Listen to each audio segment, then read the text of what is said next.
And welcome back to the show, guys. Today, we got a special guest, dude. I've known this man for, I think, like 6 years now, dude. It's a little longer than that. 7, you think? How long have you been at the gym? I don't remember. Yeah, it's been. I just say 6 years. Yeah. 6, 7 years, maybe. Around that, dude. Yeah. So I've known him for about 6, 7 years, dude. When I first started doing Muay Thai, dude, this man like really helped me out a lot. He really broke down boxing, dude, and punching and how to like fucking like sit on your punches and all that. And that helped tremendously, dude. And yeah, I've just been training with him all these years, dude. Frankie's fucking, I don't know, what would you call like prodigy? That's what I'm looking for, bro. I'm brain dead, dude, from last night. But yeah, he's basically Frankie's prodigy, dude. I think he represents fucking Spider Muay Thai like in the best light possible, dude. Not only in the ring, but outside as well, you know, and the way he acts and carries himself. So welcome to the show, dude. Julio. Welcome to the show, dude. Hey, thanks for having me. This is actually my first time being on the podcast, and I really don't know what to do with my hands, bro. Hey, bro, do whatever you need, dude. You gotta hold the mic, dog. Do what to do with my hands. Yeah, dude. You've been interviewed before, though, right? I've been interviewed before, yeah. Yeah, it's just different though because the mic's on the camera. Or yeah. I don't know. Maybe because the whole setup's in front of you, the lights and everything. Yeah, it's different. The lights kind of trip me out, dude. But the lights is important, bro. Yeah, yeah. You got a pretty dope setup, bro. Thanks, dude. But yeah, Julio, bro, you've been training for how long, dude? I started off wrestling high school. I started off wrestling in junior high. It's a funny story. My sister Denise, she had joined the wrestling team at the junior high school. You know, you met my sister Denise, right? Yeah. No, right? Who would have thought she'd be on the wrestling team? Yeah. So she was on the wrestling team, and then she's like, you know, like, oh, like she was loving it, dude. And she was actually pretty good, bro. She would beat the boys up, bro. Yeah. She wasn't scared to go at it, dude. She was tough. And she dragged me in one day because obviously we went to school together. So my parents had a rule with us. You leave together, you come back together. Mm-hmm. So we had to leave together school. We had to come back, which was, I showed up without my sister, we'd both be in trouble. Or my sister showed up without me, we'd both be in trouble. It was like a ground rule that my parents set up for ever since elementary. We used to walk together because me, Indy, and Denise, we went to elementary school together. And then we went to junior high together. I was for... No. I only went to junior high with. Oh no. We did go. Yeah, we did go to junior high together, and then we went to high school together. But pretty much, like I was a freshman. Pretty much, I was a 6th grader. My sister was a 7th grader, and I was an 8th grader because we're all like about like a year and a half apart. You know, Mexican parents. Bro. Dude, that's crazy, bro. Yeah, we're about like a year and a half apart. Mom had no breaks, dude. She was just pregnant for like 5 years. Dude. Yeah, so that was a rule. We go to the school together, we come back together. So pretty much if my sister was involved in after school shit, I would have to stay and either wait for her or find an activity. Dude, my sister had me in the fucking chess club, bro. Damn, you did chess club? Yeah, how dude. Was that? My sister Denise, she did all these kind of cool stuff. You know, she always looked for something to do after school. Mm-hmm. Because we get home, there was nothing to but chores, you know? Yeah. You know, we're trying to do chores. Oh, dude, that's Mexican life right there, bro.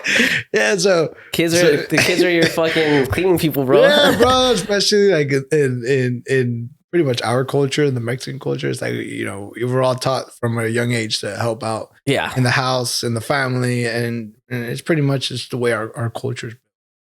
And so yeah, we'd go to school together. And my sister joined the wrestling team, and then she's like, hey, come check it out. And then from there, it was like, first of all, I was in 7th grade. I was 4'11", like 90 pounds wet, you know, with my clothes all wet. I was just a small kid. Yeah. I didn't hit a growth spurt till I went to high school. So then like I would try, it's like every Mexican plays soccer, bro. Every Mexican that plays soccer, like eventually we get good at it, bro. It's just Mexicans love blood, soccer, dude. Bro. Like it's just and then in the soccer, like I would do good, but I liked the aggressiveness, especially like in football. I loved it, like the tackling and everything and shit.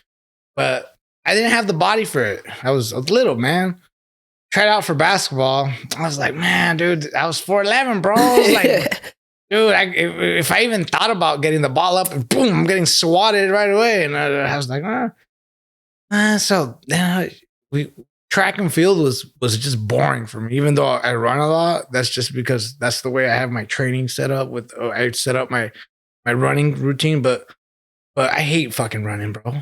Yeah. Anyone who says there's a runner's high is fucking lying. Crazy because you run so much now. Yeah, dude. I'm telling you, bro. There's no such thing, bro. Every single minute of it, I hate it, bro. I don't enjoy it, dude. Yeah. But it's got to get done. It has to be done, dude. But anyway, so then I go out, I joined the wrestling team, and I liked it, right? Because you'd get matched up with people your height, your weight, and it was a fair match. You know, you're like, hi, I tried out and get my ass kicked 7th all that year. And the one thing about me is I'm a competitive motherfucker, dude. Yeah. I'm a like that should just give you fuel. It could be fucking checkers and I'm fucking competitive, dude. It's just like in my family, we play Scrabble and like we stop talking to each other because of how competitive it gets, dude. Alliances are made. Yeah. So then I just go on the next year, come back. My sister goes off to high school. So now I'm an 8th grader. I joined the wrestling team again. And then I do good. I do well. I took first place. The year before that, I lost all my matches and I fucking cried, dude. Damn. I cried. How many matches did you have? I think I had 2 matches. They gave you like 1 match and then a consolation match. And if you lose that, then you're out. You can't go wrestle for 3rd place anymore. I remember like, fuck, I was pissed. I was crying. And it wasn't because I got my ass kicked in front of like the whole team. It was just my competitiveness. I didn't know how to control my emotions. Yeah, you just felt like you weren't good enough or something, you know? Yeah, and that's like one of the things growing up. I didn't know how to control my emotions. I had I even did when I was in elementary, I did like anger management. I had therapy. Counseling, therapy. I didn't know how to control my emotions. So like I'd be so mad to the point where I would cry. Yeah. Tough, man. And so then I feel like a lot of Mexican like men, you know, don't really teach their boys, their sons and stuff how to like deal with that stuff, you know? Bro, it's like a cycle that it's a very machismo. Mm-hmm. That's what you call it. And it's just like you're taught at a young age. You're fucking tough. Gotta be a man. It's pretty similar to Vietnamese culture too, you know? And you can't show emotions and you can't show love. You can't show like any type that's not tough. Yeah. And you show a shade of weakness and my dad wouldn't really like, he always wanted to be me, like to be a tough, like I didn't get any birthdays growing up because my dad would be like, birthdays are for, you don't get a birthday. And there was one year that my mom made my dad throw me a birthday party, but they matched it up with my sister's birthday party because our birthdays are close. So they're like, well, we're doing India party. Might as well add him on there. There's something that stuck with me for life. And it hurts, dude. And sure that caused a rift between you and your dad, you know? Yeah. My pops was just like, the only reason you're having this birthday is because your mom wanted it to be. And, you know, like this is the only birthday you're ever gonna get, so enjoy it because you're a fucking man. I was fucking 7 years old, bro.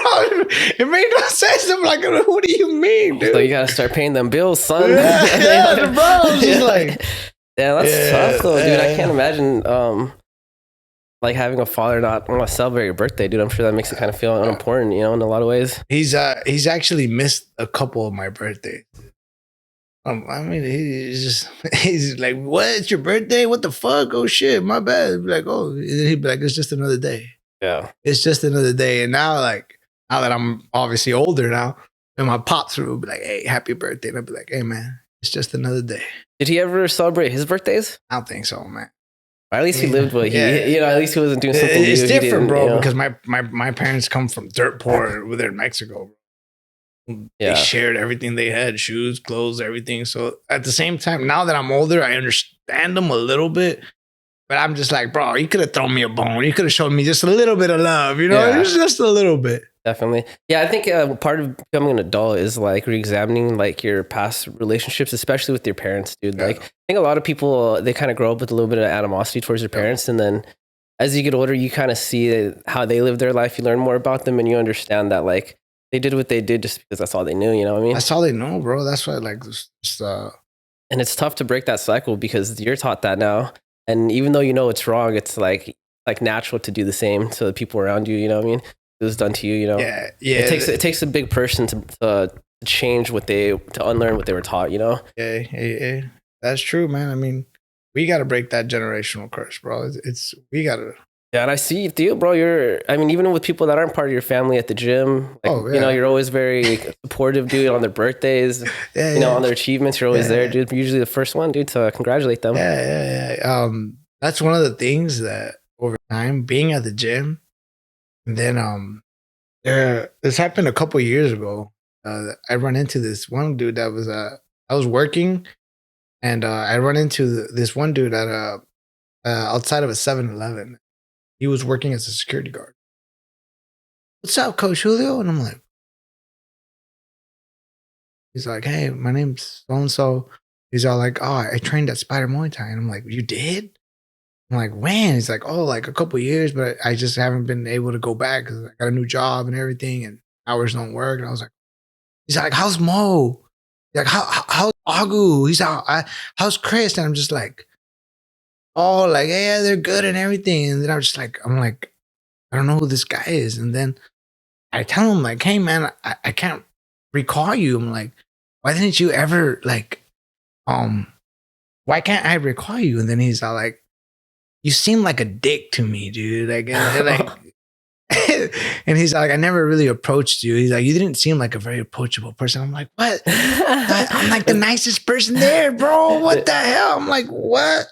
So then this was a couple of years ago. And then, I got a bone to pick with you on your on the podcast where Coach was on, where you're like, oh yeah, Julio was a dick. I was like, wait, all these years I thought we were really good friends. I'm like, dude, I fucking, and this guy, we're good friends, dude. But I just was like, I'm just like, this fool's a dick. I'm just like, no, so it's like we always had like a bond, bro, because dude, we bleed, sweat together. We've been through like pretty much the last 7 life events for the last 7 years. You've been there for me, you know? Of course. But when I first met you, dude, you were very, very like tense, dude. Extreme. Everything was extreme, dude. Even just hanging out and talking and bullshitting, you're so extreme. And I was like, dude, it would intimidate the fuck out of me, bro, you know? Especially coming to the gym and being you know? I'm like, fuck, dude.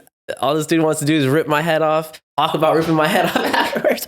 You know, I apologize. I was younger me was a little fucking shit. I was obviously younger. I was more immature, and I just didn't see life the way I see it now. And now I'm just like, you know, wow, I'm a new dad. You know, my baby's already 1 year old, and time is flying. Yeah, congratulations, dude. Oh, thanks, dude. She's been a blessing to me, bro. Beautiful daughter, bro. She's man. That face she makes, bro, when she's like confused or like doesn't know how to feel about you, you know? Bro, last time you brought her, she was chilling with me for a little bit, and then someone came up and then scared her, and I was like, damn, we had a moment, dog. You just ruined it, you know? I think it was Agu or something. Yeah. But yeah, dude, when I first met you, I realized that you're actually a very like fucking kind person deep down, bro. It's just you're like, the way I would explain it is you're rough around the edges, dude, you know? Yeah. But at your core, bro, I think you're a very like good human being, you know? Yeah, I hope so. Well, I mean, like I said, dude, you're usually the first person to know what's going on in people's lives, dude. The first one to make a comment on it, you know? Yeah. I just think that maybe it's part of that whole machismo thing, you know? Yeah, that actually, now that we're going back to that, it's just that was something that I had to, I was going through certain things, certain life events a couple years ago in my life. And then it was just like, you know, I wasn't with the right state of mind. I wasn't the person I am today.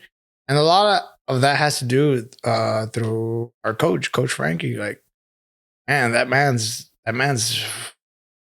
I can talk all day about everything he's done, not just for me, but for the whole gym.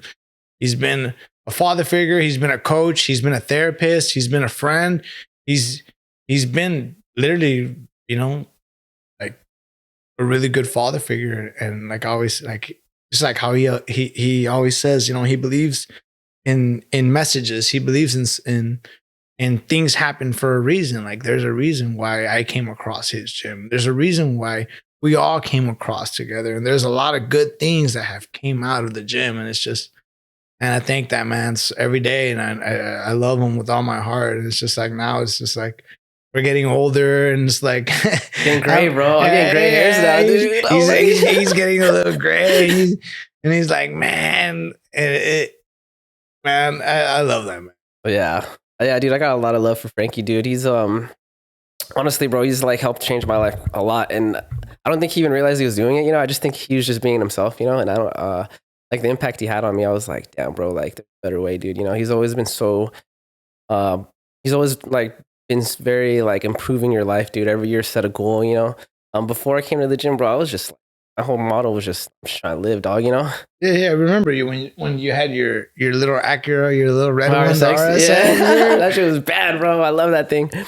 Yeah, you know, and so you had that thing running with no cats, bro. No cats, no. That shit was loud, bro, with the straight fucking exhaust and everything, bro.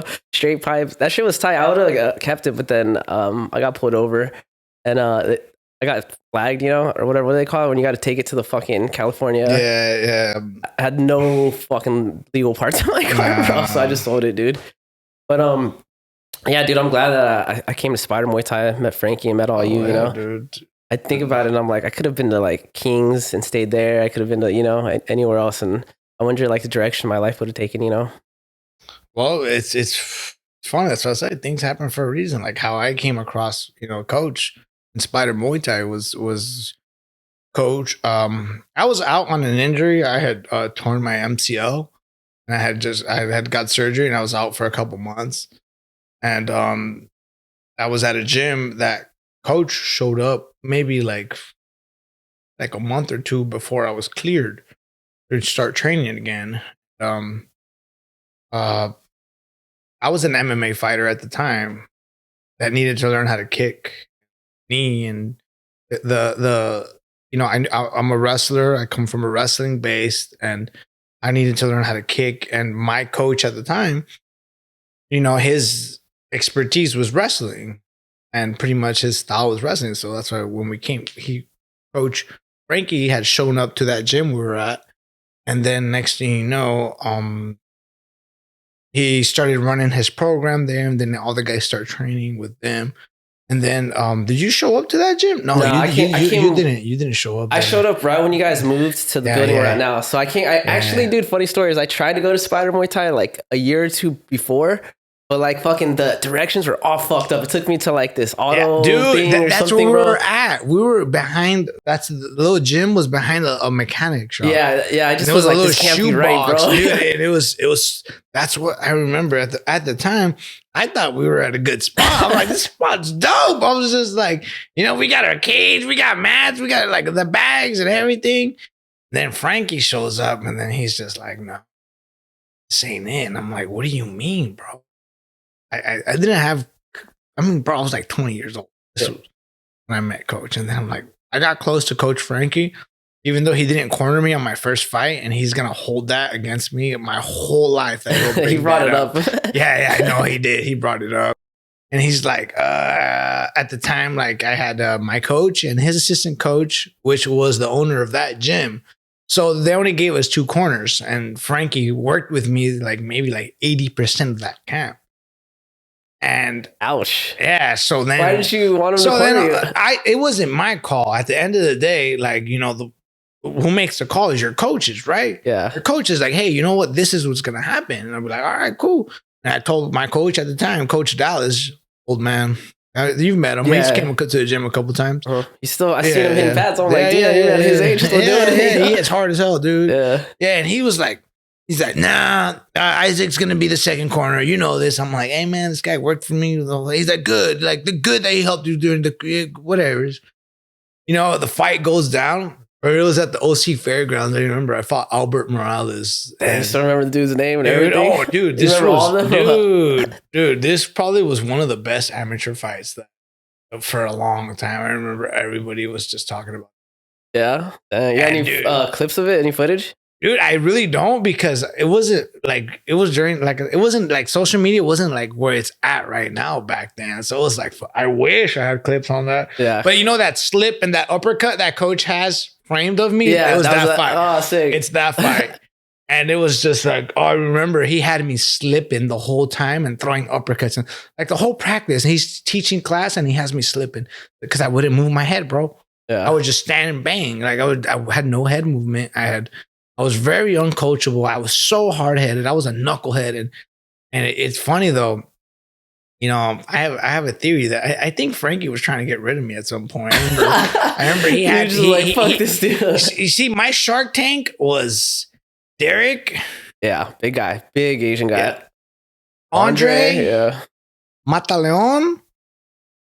And Michael was at the time, Michael wasn't as, tough as he is now. So Michael was my, like, he's like the your easier one. flow around, like catch his breath. And Matt. I don't think I know Matt. He comes in, he trains with Saint City every now and then. I don't think you met him. And dude, that was my Shark Tank. And I remember him going, you got 12 rounds. Damn. You're going to fight. In my head, I heard 4. I don't know why I thought 4 rounds in my head. So I go out and I'm boom, first strike, go guns blazing. He's like, dude, you got 12 rounds. And I'm like, in my head, it wasn't clicking, dude. I'm like, fuck that. All right, bring the next fool on. Boom. And then he's like, dude, it wasn't until like the 6th round, I was completely gassed out. And dude, I got my ass kicked so bad. Had 6 more to go, baby. No, dude, it was a tough one, dude. It was a tough, dude. And we're talking about a younger Mataleon too, dude. Yeah. Oh my God, me and that dude have probably knocked out so many brain cells off each other. Yeah. It's just... Yeah, you probably dropped a little bit on each other. It's just, oh my God, there's so much video. He has a bunch of like tape of us beating the shit out of each other. It's not good though. It's not. Just not, all like, yeah. It's just slobber knockers. Homer Simpson. Those were the days, man. Yeah, bro. Yeah. Like when I met you guys, this was probably much long after that. But and all those names you just named, those were the guys that I would like feared sparring, bro. But I knew I was like, I have to spar them if I want to get better, dude. You know? Of course, you got to test yourself, man. That's what I tell everyone when I teach class on Thursdays. Every now and then, I'll hop in on Monday, Wednesdays. Or I'll cover for coach or Tuesday, Thursday, whatever. And that's what I tell everyone, dude. I can't stop praising this. And I'm going to say this because this is how I did. This is what I did when I was younger. I was like, I want to get better. I need to train with people who are better than me. Yeah. True. And or hit pads with all that. Everything. You have to hold. You have to learn how to hold. You got to be a good partner because people are also there to get their good training session. They're not, I'm trying to have a good session.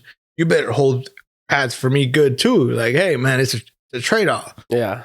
Well, and that's the one beautiful thing about our gym, bro, is that I've been to other gyms and you'll see people that are pro fighters or whatever.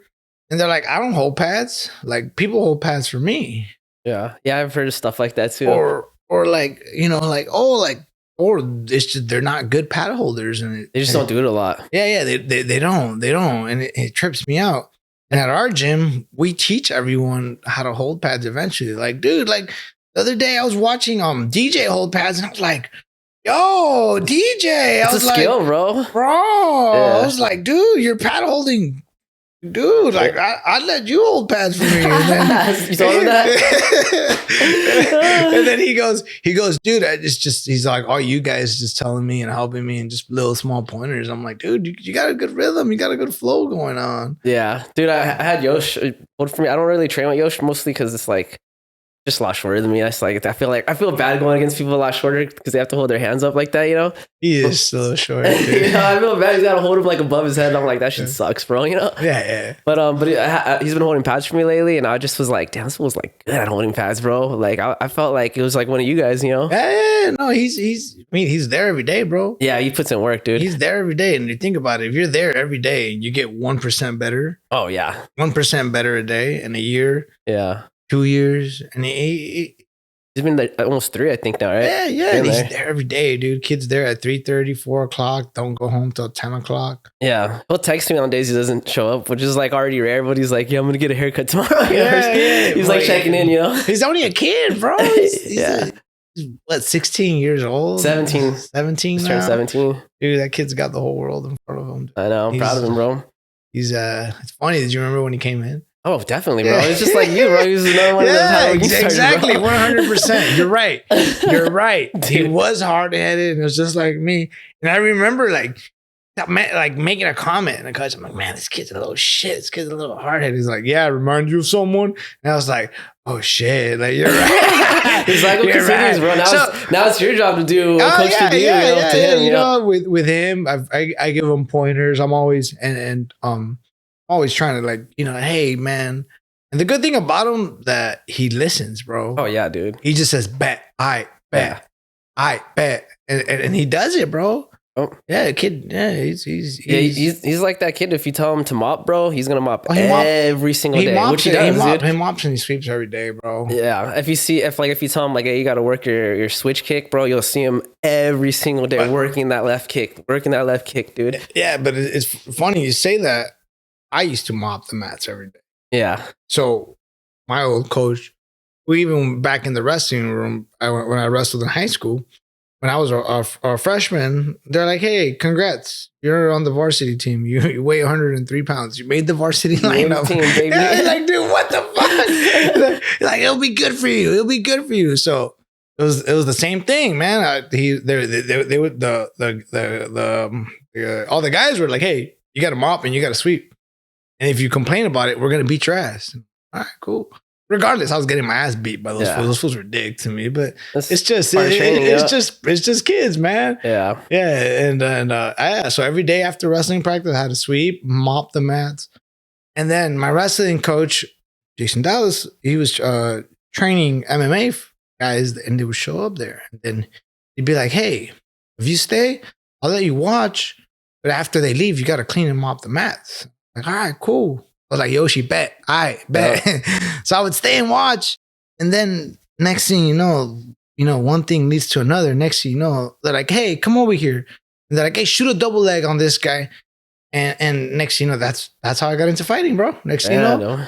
Like, wait, so your school had MMA? Or no, dude. Where were you? My wrestling coach his fighters would show up at our school and train afterwards. That's pretty cool though. That's dude, if I tell you, like, bro, right there, Sean Strickland, that's where I met him. Oh, no way. Dude, that's where crazy. He came down. He had the long man bun. Yeah. He had the man bun. He came in with Michael Bisping. Dude. Tight. He came in with oh my God, what's this guy? WEC. He was a champ at 135 pounds or 145 at WEC. He was oh my God, I can't remember his name. WEC champ. Yeah, dude. Like all these pro fighters would show up there. And a lot of those guys trained everywhere, but they all meet up at one spot and they all train together. It was crazy, dude. So your coach was just known like for wrestling? Was that his he was a good wrestling coach. Yeah. And he transitioned his wrestling into MMA perfectly. Yeah. And this was back in 2006, 2007. There was no MMA. There was no wrestling for MMA. Yeah. At the time, the sport was so new to it. That my wrestling coach, he fought professionally too. So that's how he met a bunch of these guys, and they would all come out and train. And next thing you know, at the time it was HB Ultimate. Oh, it's still HB Ultimate Training Center. Damn, that gym's that old. I didn't realize that, dude. Yeah, that's where that's where all those guys were coming there. Johnny Merg, Ben Moreland. I met all those guys there.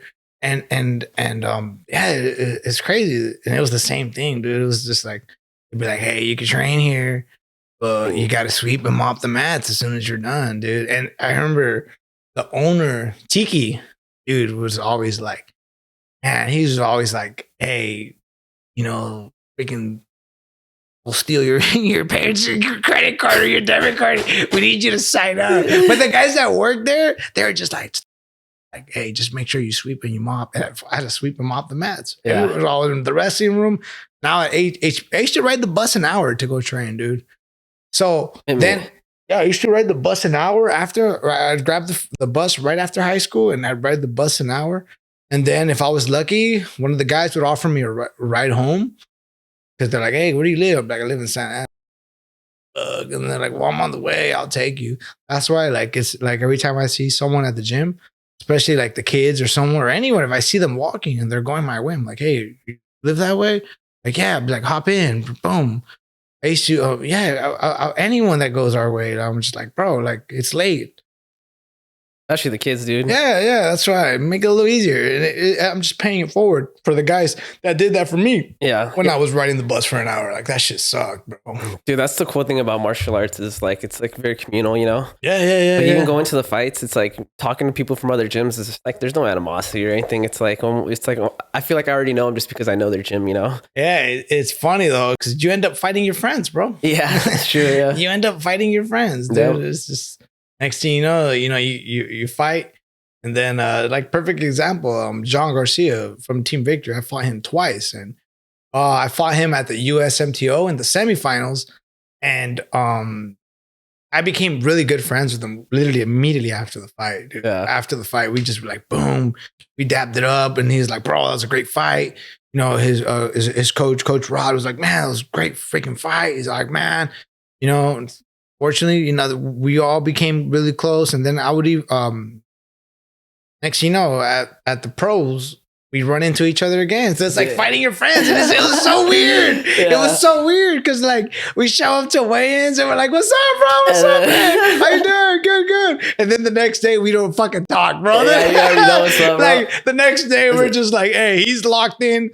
I'm locked in. We get in there. We touch gloves. Next, you know, we're beating the crap out of each other for 5 rounds. Yeah. It's just the way of the game, dude. Yeah, it's but crazy. It's like, it's cool though, because I guarantee if that dude saw you walking, he'd be like, yo, you need a ride, dude? Yeah, yeah, of course. Oh, you know, it's just life's crazy like that, you know? Mm-hmm. Yeah, going back to martial arts though, dude. So when did you have your first Muay Thai fight? So my first Muay Thai fight came way after my MMA career, or my short term. I had a short term MMA career.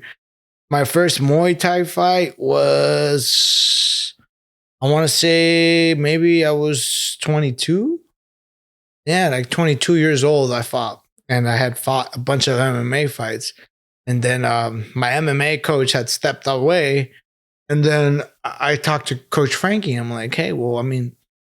You know, my coach is, you know, taking a break. And then he's like, all right, but it's going to have to be Muay Thai because I'm a Muay Thai coach. I mean, why would I want to be an MMA coach? I'm a Muay Thai coach. I want to be in Muay Thai fights. So then let's do it, you know? And then it was 2013. So that would be like what? 2013? Like, so you're 30, right? No, I'm 31. 31.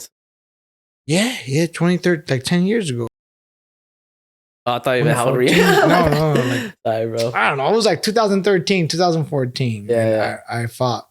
How was the transition from MMA to? It was completely different, dude. It was a whole difference. First of all, I still wasn't good, I still wasn't there yet. Yeah. And I go out there and I fight against a very, I fought Caleb Cisneros, who had a ton of fights in Muay Thai. So and it was like, to me, it was a good fight, but I did a lot of boxing. If I threw 1 or 2 kicks that fight, yeah, I think that's as many kicks as I threw. Didn't you lose a fight because you didn't throw any kicks or something? That's that fight. So I literally showed up, and the reason why, I don't know why, it was just like a big old. It was a difference. Like his kicks were like boom, boom. It wasn't. Yeah, it was different. It wasn't like in an MMA. And then I was like, I don't know. I psyched myself out. Shit, I got a phone call. Might have to edit that out. That's cool. Oh yeah, I'll probably cut it. I mean, yeah, you're good. But yeah, and then if it's important, bro, you can answer. Nah, you're good. You're good. No, and then I remember it was a big difference. The rhythm, the music, everything is just, you know, in MMA, you're getting your ass kicked. You could take someone down and change the fight. Yeah. In a Muay Thai fight, what do you do? Fuck. Nothing, bro. You're getting your ass beat. You try to clinch. Now you're getting your ass beat in the clinch. It's a cool. complete different game. Yeah. So I was so used to taking people down. So I'm just like, oh fuck. I didn't throw that many kicks. I lost that fight. But I boxed this dude, bro. I was literally just boxing this dude, bro. I was just letting my hands go. So it was a puncher versus kicker. You know, close fight. You know, they're gonna go with the kicker. Yeah.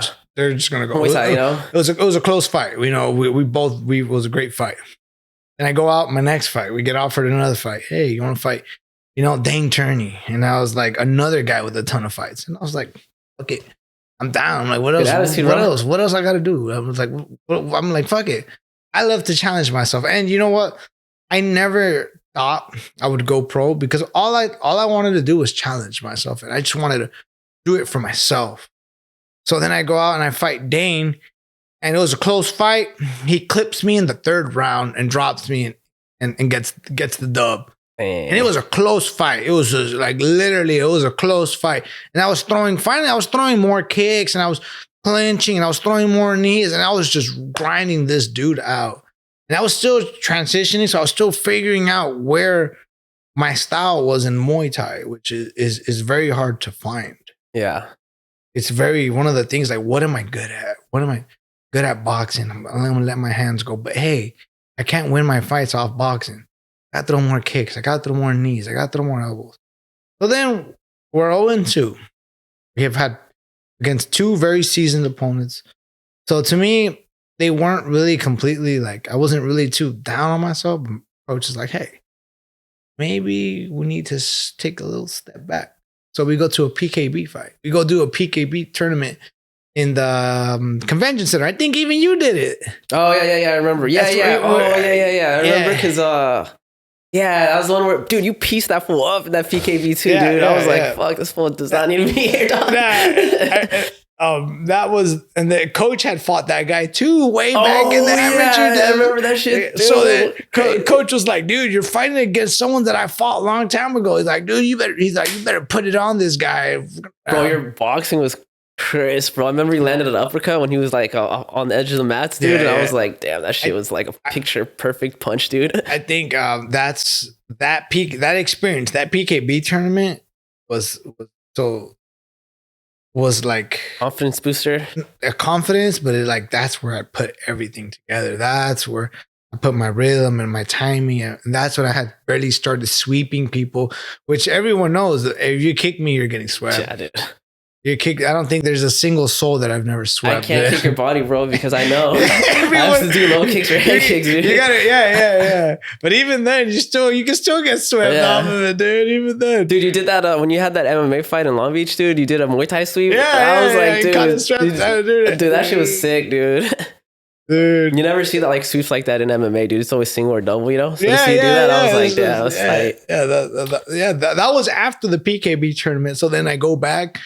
And then we win that tournament. And then next, we lined up after the tournament. Yes, we fought Wilson Hall, which is another experienced guy at a weight class that I didn't even belong. He was a lot bigger than you, dude. It was at 147 pounds. And I remember, like, I don't know. I wasn't cutting that much weight, but I wasn't dieting either. I wasn't putting this kind of shit together, even though, I had cut a lot of weight. I knew how to cut weight through wrestling, but I mean, it's not the healthiest way, but I mean, there's other alternatives. It's the job done. Yeah. That's basically all it is, bro. Yeah. And, I remember. So then we fight Wilson, and we win that fight. That was at the Coliseum. Yeah, that was a good one outside. Kind of sucked. Yeah, it was cold as hell. Dude. Bad for you, bro. It was cold. Oh my god. That was for Lion fight too. That was. I think was that your first pro fight? No, I was still. I was still amateur. Oh yeah, because the pros were right after. I remember now. The next one was your first pro, right? No, we fought one more amateur for them, and then they gave me my break. And after that, I mean, shit. It was. We fought one. We fought. Can't remember. Boys. It was a good fight. It was a bald dude.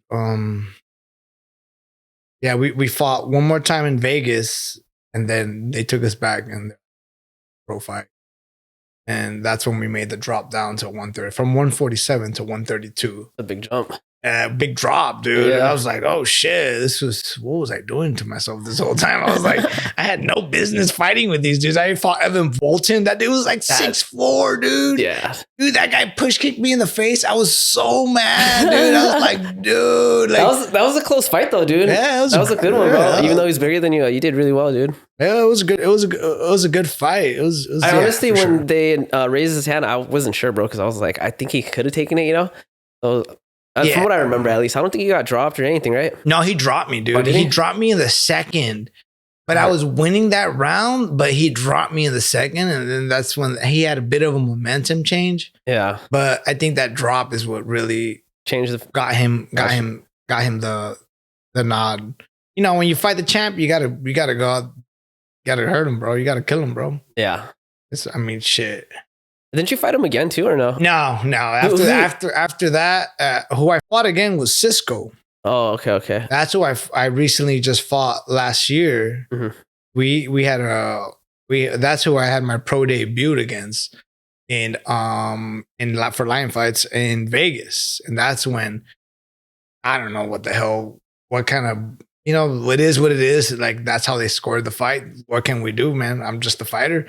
They gave him the nod, and then, you know, we finally get our rematch a couple years down the road, and you know, you knocked him out, dude. Flatlined him.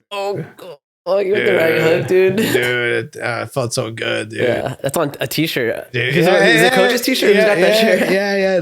We made a little shirt for him. Dude, you have a huge poster that Keon made for you too, but I think they're waiting for the next gym to hang it up. No, coach has them at home. Oh, he has it at home? Yeah, they were for him. Oh, that was for the gym. It was the one where I was throwing the flying knee.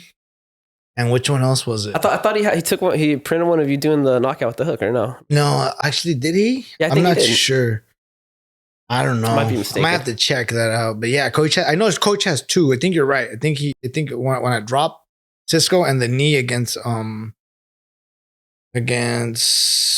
just fought him, Ethan, or Freedom. That was a good fight too, dude. Yeah, dude. Freedom was a crazy fight. That was a dope experience, bro. That was so cool. That's probably one of the coolest things that I got to do, like, from fighting, bro. Yeah. Went to New York. I spent a whole week there. Mm-hmm. And it was a different experience, bro. Hey, you know, shout out to Freedom. I heard a lot of good stuff about that promotion, dude. It was great. Rami's amazing. Everyone there, their whole staff, they took care of me, bro. I felt very welcome by them. They were cool as hell, bro. Yeah. Yeah, but you know, it was a good fight too, dude. It was a great fight. I think I psyched myself. I think I don't know why I thought I was down. Early in the fight, I thought I was down. So then I was trying to really just knock him out. Yeah. And Ethan was a big dude, bro. I went up a weight class to fight him. And in my head, I was like, I think I could do it. But when I was in there and I felt his size and power, I'm like, there's weight classes for a reason. Dude, his torso size was so much wider than yours, bro. Like, when I seen his back, I was like, damn, I was like, you can't even see who though, because it blocks him off from that camera angle. But here's the thing though. So at weigh-ins, he came in and I was like, all right, cool. This is doable. But then he comes back the next day and everyone balloons up the next day. The next day was like a whole different body. And I was like, oh, it's a big motherfucker. It's a big motherfucker. How did it feel going back up a weight class? Did you feel like you could, that's where you belong? No, I think 135 is good for us just because, you know, I mean, I can't make it down to 132 anymore. I'm 31 years old. I'm no longer a spring chicken. It's just, you got a kid too, responsibilities. Yeah, you know? So it's like the 132 is just out. It's just, I would have to probably, it'd be tough cut. I don't know if I can handle those tough cuts anymore. Fighting at 140 was cool, but I lose my size advantage there. I have a size advantage at 35, so we want to stay there at 135 and keep fighting there, and hopefully bring back a couple belts for coach in the near future. You got to fight that dude again, bro. Ethan, we'll set it up, man. Dude, you almost had him twice, bro. Yeah. I think the second round you clipped him, and then he literally from the camera angle I seen, he wasn't looking straight, bro. He just was like, I don't think you knew it, bro, because you had him against the ropes. And you threw like a hook or an uppercut, and then you kind of I saw him kind of off his head and then get his balance up again. And then they separated you and you were just kind of like poking him. And I was screaming at the TV. I was like, yo, just go for the kill, dog. This fool does not know what's going on, bro. But I just think he didn't know. And then the second time, I can't remember what you clipped him with, but it was like, I think the next round or the round after. And I'm not sure if you knew you got him or what, but oh no, you did know, but then the round ended. I think the round ended, and then I was like, all right, bro. I was like, yeah, that's right. You know, I fucking, I wouldn't say I blew my load, but I got too excited in there, dude. Because like, keep in mind, I've been fighting for such a long time, but I've never fought for, you know, a belt in a promotion that big. So like, you know, I fought in, you know, I went to New York, and it was just like the pressure was on, dude. And when I was in there, it's just I was like, after rewatching that fight, could have fought that fight a little different. I could have won that fight, which is, you know, something that we'll work towards. And maybe I know if we get set up again, you know. Yeah. I mean, and that's not to take anything away from that guy, dude. No, Ethan's tough as shit, bro. He hits hard as fucking bro. hell, bro. When I noticed how quickly he adjusted from his kicks, dude. Yeah. Because he swept him like almost immediately twice, you know? Yeah, I'm telling you, I sweep everyone that kicks me, bro. And then like he stopped like fucking like just throwing random kicks, and he went to kneeing, and I was like, damn, this fool's got some pretty good fight IQ, because just off two, you know, he already knew to like stay away from that. He had a couple more pro fights than me. Yeah. I don't know how many amateur fights he had, but yeah, it was a good matchup. I think it was a good matchup, bro. I think for the promotion too, I think everyone that watched it was satisfied, you know? It was a great fight, dude. I can't, you know. Yeah. Shit. You plan on fighting for them again? Yeah, we're talking with them. We're trying to work something out, whether, you know, it'd be nice for them to come out over here in Cali and get my home crowd. Yeah. I heard they were going to plan they're trying to work something to come down here, but they have to, you know, get some stuff worked out with CSAC and everything. It's hard to get a fight going. Yeah. Especially in California. I can imagine. You got to go to those Indian reservations, dog. Hey, dude, dude, speaking of Indian reservations, bro, what's it called? Called that from Gladiator Challenge. Gladiator. And then isn't another one Cali Wars? Is that on a reservation or no? I have no idea. I think it is. It's on a. I think it. Is that where like they have them at the chicken coop? Is it Calico Wars or something with the C? I don't know, dude. Anyways, but yeah, those are wild, bro. Those things are wild, bro. Honestly, bro, I don't know if I would fight on them. I've seen some of those online, and I'm like, dude, these fools they don't even look like they tried to be in the same weight class, bro. No. Here's the crazy thing. Like one time I went out to one, and I'm on my way, right? And I thought it was at the Soboba Casino. So we drive up to the Soboba Casino, and they're like, no. You guys are way down over there. And I was like, what the hell? When we left, like there's like a little gate. And it lets you know, hey, you're no longer you're on Indian. You're on an Indian reservation. So anything goes. Yeah, bro. And then I'm like, what? We pull up. It's at a high school. What the hell is going on? Yeah, it's like a movie. And then next thing you know, like there's a funeral going on. Yes. Oh, dude, it gets better. There's a funeral going on, right? So they're like, well, we're outside. Everyone's outside. There's like a whole bunch of people. Everyone's just got beer. Everyone that already knew, they had beer in their cars because they didn't sell any beer because it was on the Indian reservations high school. That's where they had the fights. And they had a funeral going on. Funeral ends. Next thing you know, they have a wedding. You're just waiting? Yeah, everyone's waiting. Oh my God. They have a wedding inside the cage. Yeah, dude. And then was the guy a fighter? Or was the let me finish talking, dude. So then we're like, all right, cool. The fights get going on, and then next thing you know, the groom is fighting. He's fighting, bro. I'm like, what is going on, bro? The next fight, the bride. That's tight, bro. And he walked out with the tuxedo shirt and everything with his gloves on. They brought him a tomato can, dude. He smashed them all, bro. Next, you know, the bride walks out. She's got her veil, dude. She's walking out with her veil on, and I'm like, what is going on? How'd she do? Come on, bro. Did she know how to? Bro, come on, dude. They probably paid for all that, dude. I don't even know, dude. Know what I mean? Yeah, they give her a soccer mom, and she smashes her too, and actually they get their pictures with their hands up, and that's a cool wedding idea. I know, right? It's pretty cool. About that, bro. Nah, your wife's not down. Your girl's not down. My girl. Hell no, bro. And I'm just like, what is going on? And the next, you know, it gets even wilder, dude, because next thing you know, there's like a guy walking around and he's you got cauliflower. Hey, do you want to fight? You want to fight right now? Hey, do you want to fight? I heard dude, they were do pulling that. out people from the crowd, and I'm like, what the fuck? So you're scheduled to fight a random, or was the other person like scheduled too? I don't know, dude. I didn't fight there. I showed up to watch fights, bro. That's kind of cool, though. Yeah, it was crazy, bro. I was tripping out, bro. I was like, oh fuck, this is Gladiator Challenge. This is the fight world. I was like, dude, am I in Miami right now? I was like, bro, there's anything goes, dude. It's like crazy, bro. Do you think it's still like that? Oh, yeah, for sure. We should check it out sometime, bro. We should drive down there, adventure. have a great time, get a little drunk, watch some people get knocked out. Yeah, dude. I saw on one of those Indian reservations, they had like, I don't know if they're children or midgets, bro, but there was like a midget fight, dude. They just had all kinds of weird shit out. I was like, man, I want to go to one of those. They had that same dude that fought without the legs. Oh, like what you call it, that Instagram model dude or what? No, he's a wrestler. Oh, yeah. And he has no legs, and he was in the fight. Yeah. I know this other guy too. Have you seen him? He's like a fitness, like Instagram dude. But he's got no legs, so he does crazy like fucking acrobatic shit and stuff at the gym, yo. I don't know. Anyways, damn, that's wild though, bro. Crazy, bro. Would you ever fight one of those? Hell no, dude. I remember Pena told me he fought one of those, dude. Who? Pena?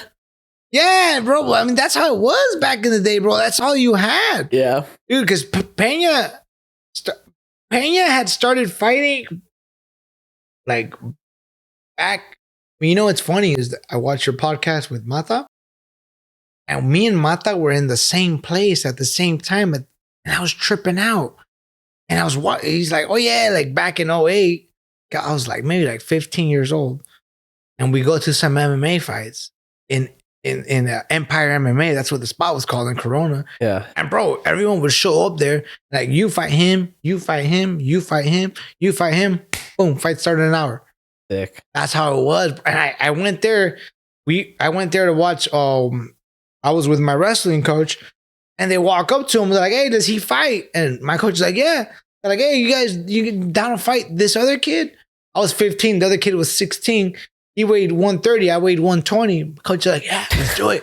Damn. Bro, I had no idea what I was getting. I'm in my first fight, bro. Yeah, that's a crazy weight gap, dude. Bro, I'm in my first fight. I was 15 years old, bro.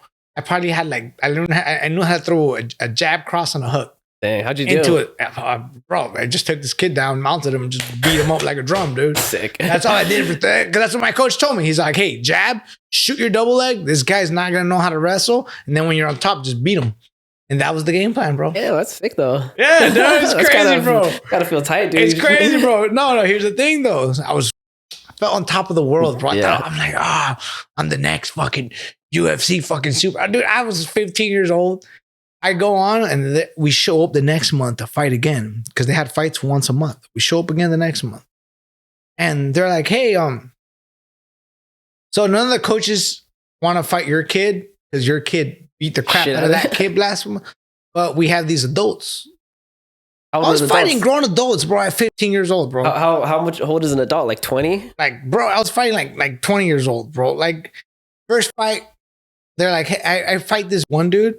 That honestly looked like he just like, he was like 20 years old, but he didn't got it in him. You get me? Mm. You look at him, you see the big old tap out shorts and everything. Yeah. My coach is like, hey, we'll fight him. I pieced this dude up, bro. Huh. That same night, they're like, "Hey, do you guys want to fight again?" Because we still had the shin guards and the headgear. And then my coach is like, "Yeah, we'll fight again." They're like, "These guys want to fight your kid." They're just lining up for one. Yeah. They're like, they want to fight your kid. And my coach, I was like, "Yeah, let's do it." I was like, "Bro, I guess, all right."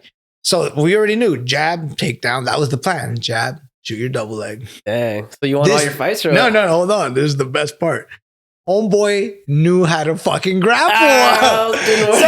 So I go out and I shoot. I feel him out. I throw my jab, shoot my double leg, and I feel a sprawl. I'm like, wait. I'm like, what's plan B? What?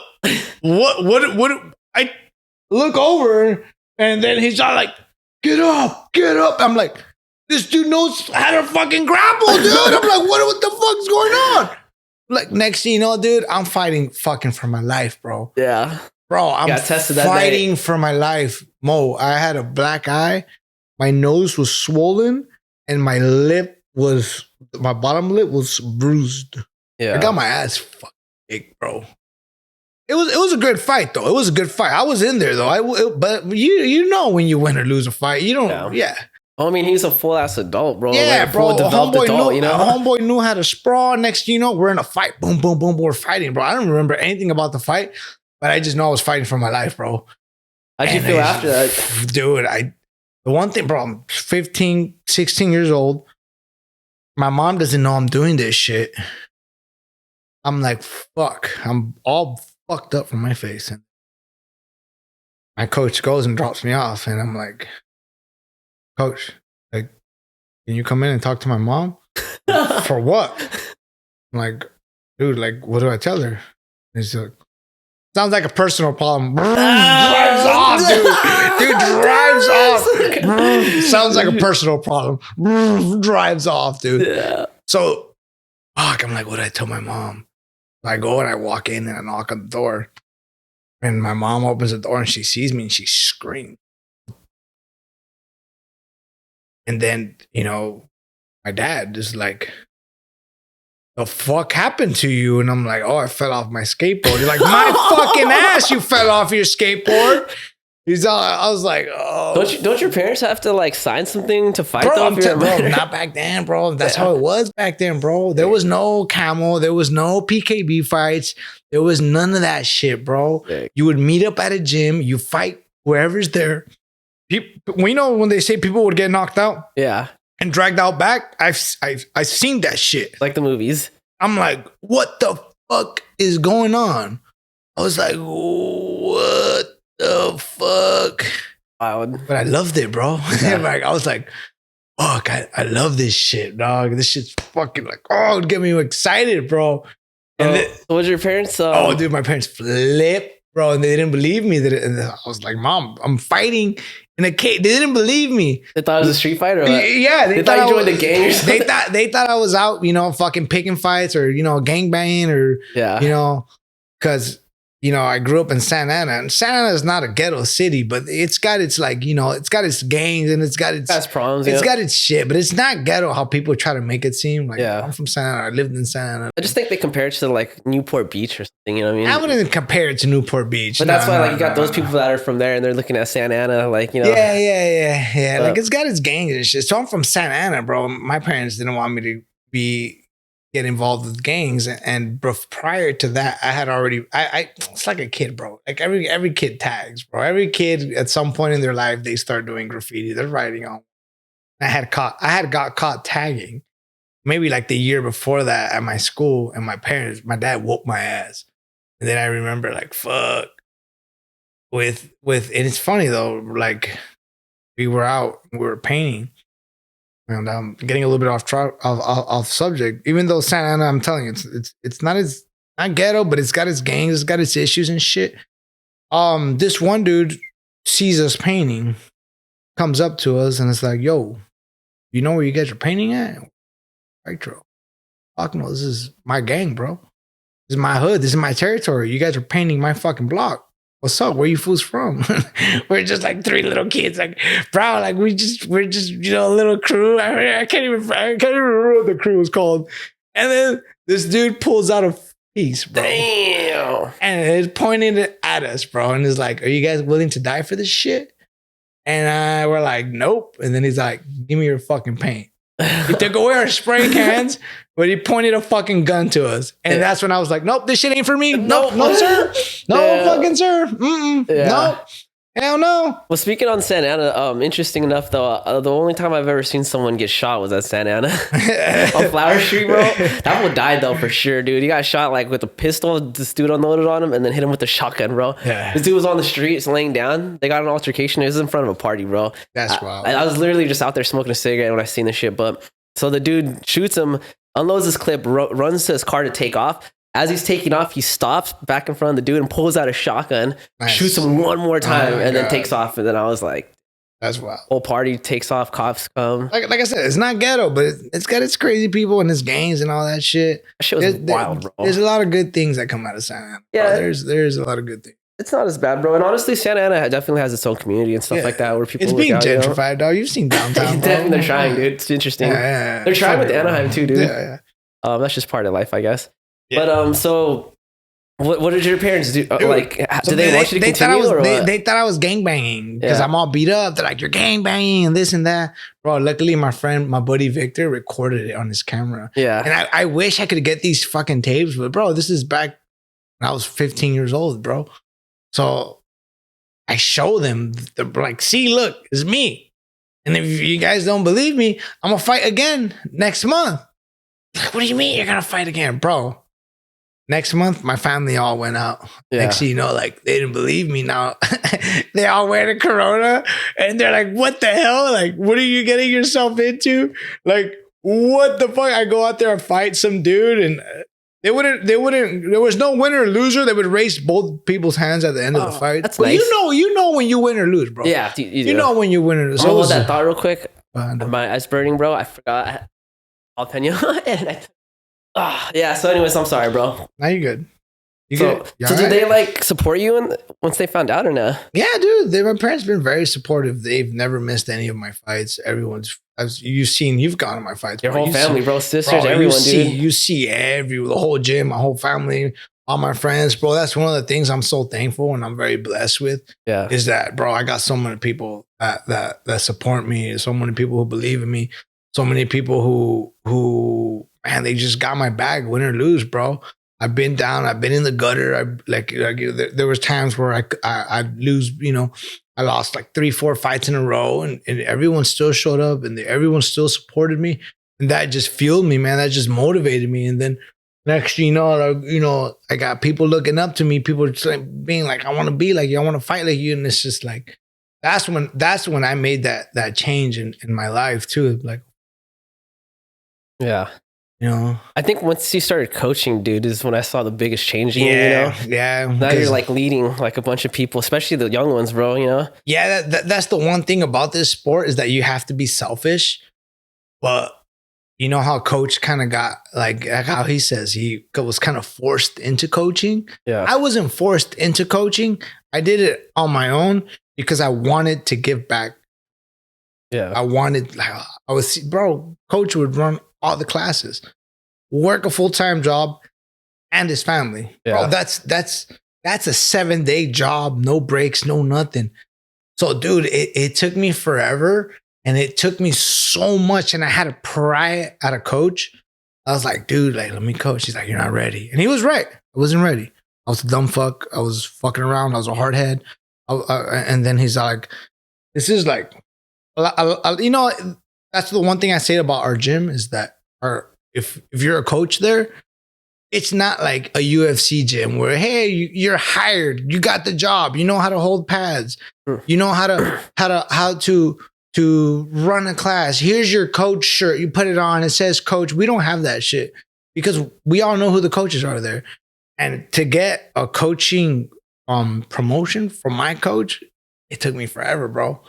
And I had been already coaching. I had already been helping him, but he still wouldn't promote me. I'd be like, man, what the hell? Like, when are you going to promote me? He's like, not ready. You're not ready. You're not there. He's like, you're almost there. You're almost there. And it wasn't until before my baby was born, when I was like looking into him, like, holy fucks, I really am a fucking dickhead. Like, I need to be a better person. Like, I was like, I want people to like me. Everyone loves Agu at the gym. Like, why doesn't everyone like me? You gotta love them, man. Everyone speaks so nicely about Agu. Everyone's probably like, yeah, it was a dick, bro. That's why I'm like, I try to be nicer to people. I try to be more cool. I try to be more welcoming, especially with the newer people. And then, like I was telling you about Coach. What the hell was I saying? The promotion. Yeah, and then I was like, dude, I want to be a coach. I want to be a coach. And then until he saw it. And then he's like, all right. Especially when I took in my little sister, Casey, and bro, she's doing amazing.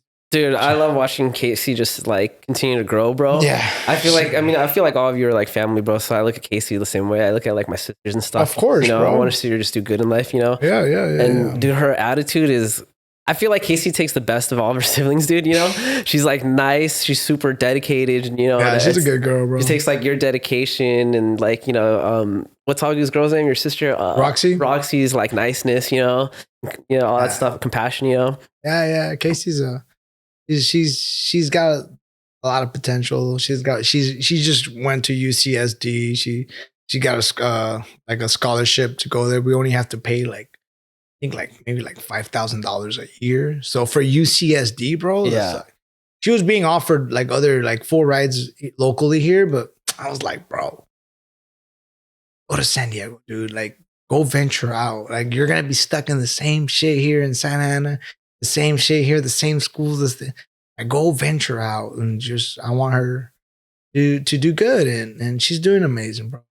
At school, at the gym, she's growing. She's actually fighting next. I heard for what's that gym she's at now?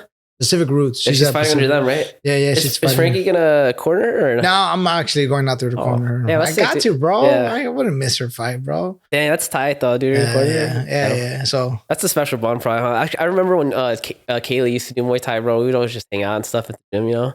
And then now we don't really see each other at all, bro. But you know, that's just the way life works sometimes, bro. One minute we're here, 1 minute next thing you know we're doing other stuff, man. It's just like that's life, yeah. But it's cool that you and your sister have that in common, you know. Yeah. I mean, together. It wasn't planned, bro. It just happened, dude. It was like this. I remember it was during COVID. Everything got locked down. We're all stuck in our houses. She was so agitated one day, and I just grabbed the pads and. Here, put these gloves on. Come on. Boom, jab, cross, boom, boom. Jab, cross, hook. And I was like, let that anger out. Let that frustration out. And then she's like, I wish I could find these tapes. I recorded it, but I deleted it. But I could probably go back into my older memory and I could probably find it. Dude, she was like a beginner, bro. Yeah. She was a beginner. She's very clean now, dude. Oh, dude. Her kicks, I think, are better than your kicks, bro. 100%, dude. 100%, dude. You kick better than Julio, dude. 100%, dude. She's and I'm just like... I think you're a good teacher, too, because your style is pretty clean, too, you know? So for, like, teaching someone how to hit pads and how to move around, it's like you're very, like, you know, if you see me, I'm sloppy, dude. It's like I put my hands down a lot and stuff, you know? It's not something you want to teach a beginner, you know? Nah, but it's not just me, bro. It's her. Yeah. It's her, bro. I just tell her what to do. Yeah. At the end of the day, she's the one that's got to do it. She's the one that has to do all the stuff. She's the one that has to do all the putting stuff together. I just tell her, like, do this, do that, follow this, follow that. Hey, like the style. Hey, follow this fighter. Look at this fighter. Look at the way they do this. And it's just her, bro. Just figuring out life herself, man. And it's funny with Casey, it was like, you know, this whole time I thought I was getting her ready to be, you know, a young woman and be a, you know, go out there and you know, grow up and live and become an adult. The whole time she was getting me ready to be a father. Just like, it was like when I found out that my baby was a girl, I was like, easy. Like Casey. I was like, it's like Casey. And it's funny. My daughter looks just a little bit like Casey when she was a baby. Yeah. It's funny though, but my daughter has like, I don't know what she has against Casey, but she has beef with Casey. Does she? Right? Yeah, dude. It's funny. Like she'll be, or if like Casey picks her up, she'll be like, she'll be crying. It's funny, maybe she's like, I'm the princess, you know? Yeah, there's only room for one, you know? Yeah, but Casey also messes with her. She'll be messing with her, like annoying her, putting stuff on her face. Yeah. It's funny.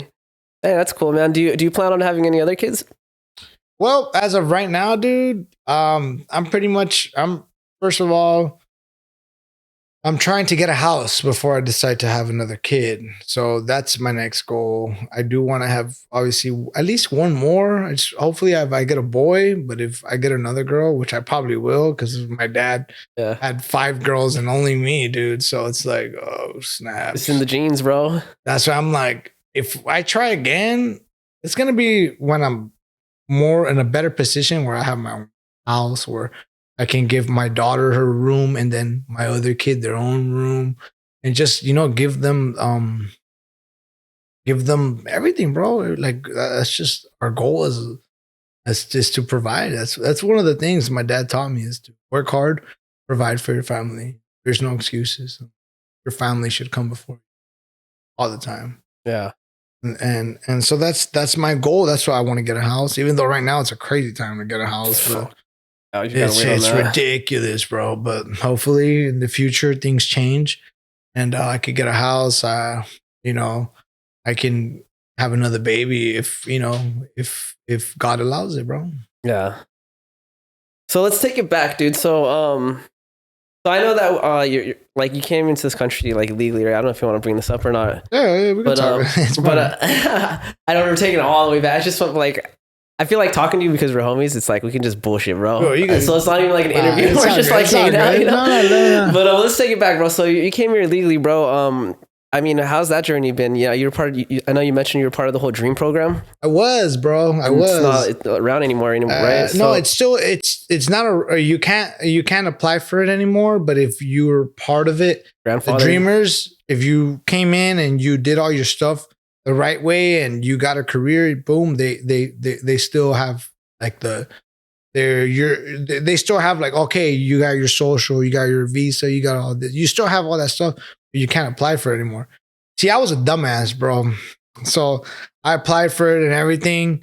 And I ended up getting in trouble with the law. Was it for the graffiti? Or? No, it was no, bro. I was a kid when that happened. I'm a grown ass dude. I got in trouble with the law. And then it says right there on fine print when you sign it. If you get a felony that's with drugs, assault, and battery, and DUI, you get your shit taken away. Yeah, they take you're fucked. There goes all, and you can't reapply for it. Yeah, I was young and dumb. I got a DUI, and next thing you know, I can't apply for that. I can't reapply for that shit. I took it for granted, bro. Obviously, I was young. I was dumb. And I learned from it, and even still after that, it took me a while. It was like, I'm out here partying every weekend. You know, like fucking, what am I doing? I'm trying to be a fighter too. This was before I went pro. So it's like, what am I really doing? Like, I was like, do I really want this, or what do I want? I was so confused, bro. And I think going to like being stuck in that drunk tank, and while the party kept going on without me. I mean, that's when I realized, wait, what the fuck am I doing? Yeah. I got stuck in a drunk tank. The party kept on going for everyone else. I got arrested, got my car impounded. I got a DUI. I'm in a drunk tank, and the party kept going outside. Everyone kept partying. Everyone kept on going. That's when I realized this ain't priorities. Yeah, this ain't right. I'm like, what am I doing? And that's when after that, like, I still drink here and there. Like yeah, I do drink, get families, parties, get together, stuff. But I don't no longer drink or party and go out clubbing or go out bar. I got a baby now, bro. It's like I got a daughter that I got to provide for. I got my girl at home. It's like, what the like? I'm just like, shit. When I was a kid, my dad gave me everything, bro. But the one thing that he didn't like, he didn't give me everything. He fed us, put a roof over our head, and gave us clothes. Not, it wasn't like, we didn't have the most expensive shit, but we had nice stuff. I was very grateful. And the one thing my dad didn't give me was that he wasn't there. Or affection. Yeah. It wasn't there. Like, he was always working. He was always working. And if he wasn't working, he was partying with his friends. He was out doing his shit, bro, running amok and doing it. And that's why I'm like, fuck. I'm like, I hated that shit as a kid. But I want to make sure I'm there for my baby. Right now, it's just like, I want to be there from the get-go. I don't want to, like, I just want to be there. That's why that's what I'm more focused on my daughter.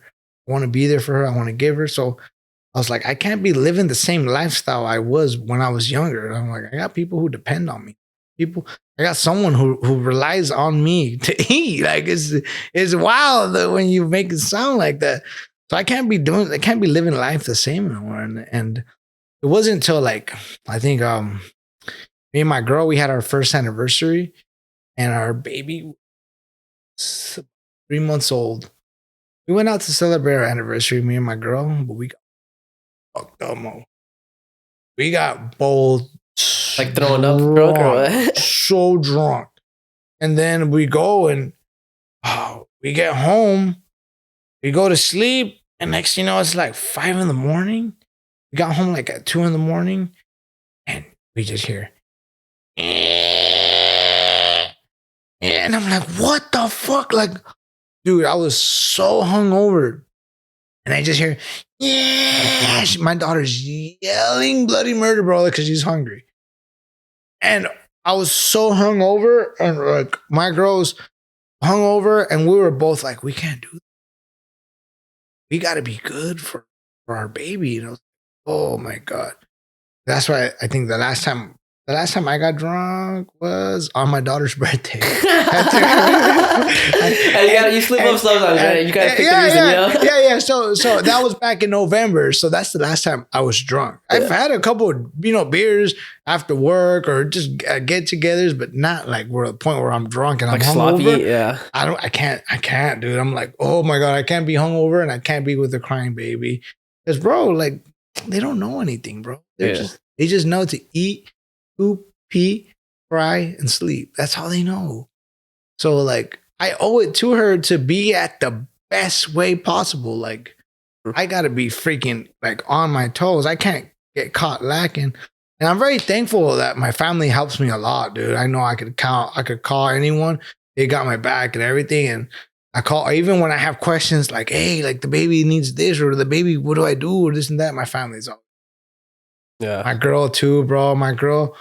She's awesome, bro. She's solid, bro. How's her family? Is her family like pretty active in it's funny. Life? Our families are literally the exact same thing, bro. That's good. It's crazy. Our families are like. How did she and her family take it with you fighting and all that? Oh, they love it, bro. Yeah. They actually came down and watched me when I fought McNutt over there for Fighters Rep. Oh, sick, dude. They came down and they watched me. They love it, bro. They're awesome peeps, bro. Juan and Gracie, they're best in-laws I could ever ask for, dude. Cool as hell, bro. Yeah, that's why we were planning on going to the Oakland fights if my girl got the dates, but she didn't. So we're gonna go see them. Yeah, because they live in Stockton. So Stockton, Oakland, only like 45 minutes away. So I was thinking about going to that, but I'm like, man, that's a bitch. But Juan said that like round trip is like $100 or something. Yeah, dude, that's why I was like, fuck, I'd rather just fly over there. But yeah, I'm looking into that. So when you walk out to your fights, so you rep the Mexican flag. Is that because of the citizenship thing, or is it just? No, I was born in Mexico, dog. Yeah. What do you mean? No, I'm just wondering. I was born in Mexico. I was born in Puebla, Mexico. They brought me here, I think, a year and a half. Yeah. You don't really understand, like, oh, you're Mexican, like, oh, until. Like, I think I was like, I had experienced it when I was like, I think like 13 or 14. And my sisters went to Mexico and I couldn't go. I was like, what the fuck? Why can't I go? They're like, dude, if you go, you're not coming back. Yeah, you're like, you can go, but you got to stay. Yeah. I'm like, what do you mean I can't come back? You weren't born here. You're not a citizen. You can't leave and come back in. Wait, so your sisters were born here though? Yeah, dude. My parents. It's a crazy story, bro. My dad came over here, brings my mom. They had my two older sisters. My dad sends my mom back and my sisters because my dad racked up some money and he's like, hey, we made our house over there. We're gonna go and just stay over there. My mom left back to Puebla. My dad stayed for like another year or so. And then my mom left back pregnant. So my mom went back to Puebla pregnant and my sisters were born here. So they went over there and I was born over there. Then my dad went back And then the whole plan was to stay there.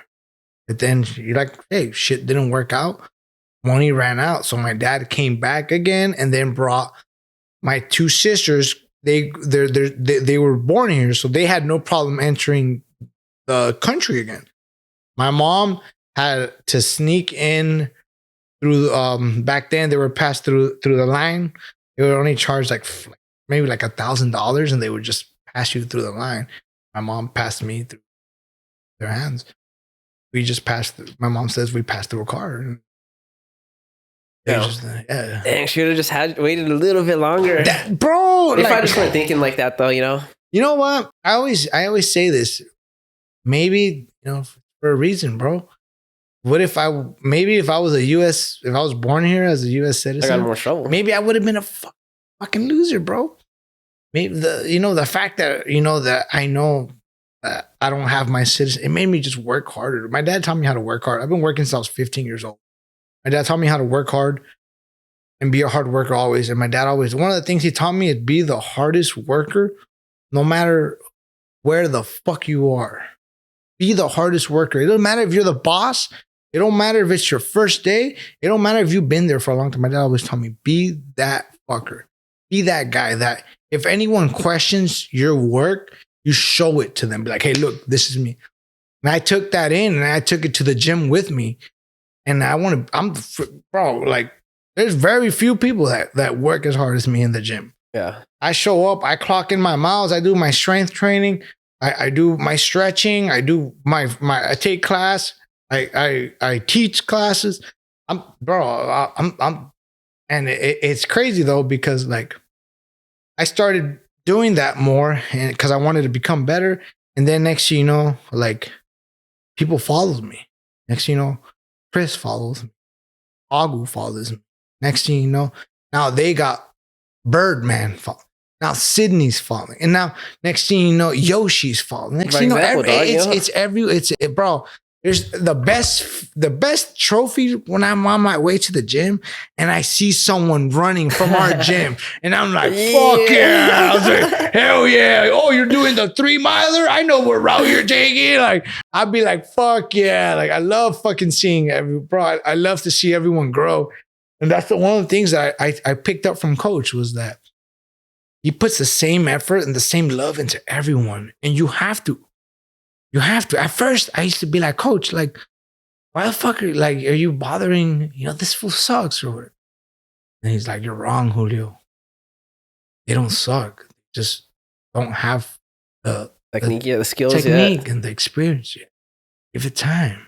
And then I was like, why do you put so much effort into people? And then he's all like, because you got to, man. Like, my job as a coach is to not just build you up. My job as a coach is to have the whole gym holding pads, the whole gym sparring, right? The whole gym competing. That's my job. And that's one of the things I didn't understand when I was younger, but now I'm just like, I try my best to put into effort into everyone and give little pointers here and there, because one day I want to be the head coach there. That's our plan. Coach someday is going to step aside and I'm going to be the head honcho there. But for right now, he is. And I'm still learning and I'm still picking up small little things. And I'm still, because it's not just about holding pads. It's not just about teaching people how to spar. It's about helping people become a better version of them.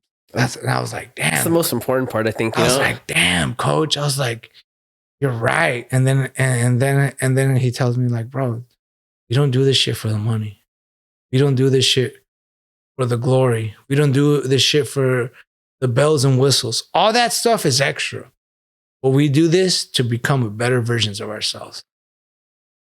This fool is spitting. Spitting some facts, dog. I was like, it didn't make any sense to me when I was younger, but now that I'm older, and he's all like, if you one day want to run a good gym, he's like, it starts at the foundation. It starts off with the people that come in that make sure our bills are paid. They're the people that come in and pay their memberships. That's the reason why the gym stays open, is because of them. So we owe it to them to give us everything we got. You need to give them your time, your passion, and your love for this. You can't You can't be selfish. And it's funny you say that. You got to be selfish to be a fighter. Yes, in a way, you do have to be selfish. But if you're there only to work on yourself, you're not gonna get much attention. Yeah. Well, it takes a team, dude. I mean, people think of like fighting is like, oh, you're by yourself in the cage, and that's true. But everything that happens outside the cage requires a lot of people, dude. You know, Hell yeah, bro. I mean, people to help train, diet, people just to help with your mental, dude, emotional. You know, that's the thing that's I really enjoy about Spider is like we're just so family driven. You know, we're family oriented. Everyone talks to everyone, bro. It's like we don't separate the pros. There's no egos, regulars, bro. No egos, bro. There's no egos. We got kids. We got adults. We got pro fighters. We got amateur fighters. We got people trying to see if they want to compete. Bro, like it's crazy. We've had like teachers, nurses, private securities, cops, engineers, like freaking everything just come in. It's just, you don't even know it, bro. And it's funny, like when you see people from the gym outside in their regular, I'm like, what the hell? Yeah. Like, hey, you look actually pretty good, bro. What the hell? You see their swag, bro. Yeah. Especially when you go to the fights, you're like, oh, that's how you dress. Bro, it's just like we see each other in our high shorts all the time, and it's like it's crazy, bro. Yeah. And yeah, dude. Do you ever think about the parallels there is between you and Frankie, dude? I feel like you guys have a lot of a similar story, you know? Yes, a lot of it. Yeah, I do agree with you. I've never looked at it like that. Yeah, because I still remember the interview I did with Frankie, and I just was talking about, I mean, the same story as you came here legally, the dad thing, like his dad was there, but not really emotionally there, you know? Yeah. And it's just crazy because hearing you say all that, I'm like, damn, it's just like... It's like deja vu. Like, I've lived this before. It's kind of in a sense, it's like maybe that's why you guys are so close, is like, you know? Yeah, I feel like me and Coach, we came into each other's life at like, I'd say like the perfect time, bro. Yeah. Because my coach, who was my father figure, he stepped away. And I was like, kind of like, forget about the fighting, forget about the training. I didn't know what way to go. And my dad, wasn't like really much of a figure to me at the time. So then I come across and then I meet Coach. And then, as much as I needed him, he needed me, and we both just clicked. Yeah. And we clicked, and then it went on from like, he started asking me personal questions. I'm like, I thought you were just my coach. What the fuck? Is that completely different than Dallas? Yeah. Like, I was like, what? And then he's like, hey, man, like, what are your goals in life? Like, what do you want to do? Like, what do you see yourself doing? Like, dude, like, like something a dad would do, bro. And then I was like, oh. And then he'd be like, what are you doing, bro? You're fucking up. Like, I'd be like, my dad ain't really telling me like shit, like, oh, what do you want to do when you want to have a family? Or my dad would just let me do my own thing, bro. In my dad's eyes, as long as I was a hard worker, I was a good son. I could have been I was partying every weekend and doing stupid shit. He'd just be like, fuck, I did the same thing. Yeah. Who am I to be like, hey, you're fucking up, bro? My dad was doing the same shit as me. So then it's like, Coach is like, I remember he'd be like, like how much money you would save if you wouldn't go out every weekend? Or do you know how much better of an athlete you'd be if you didn't drink or if you didn't eat bad? Now it's like, now after such a long time, it makes sense. Now I take care of myself.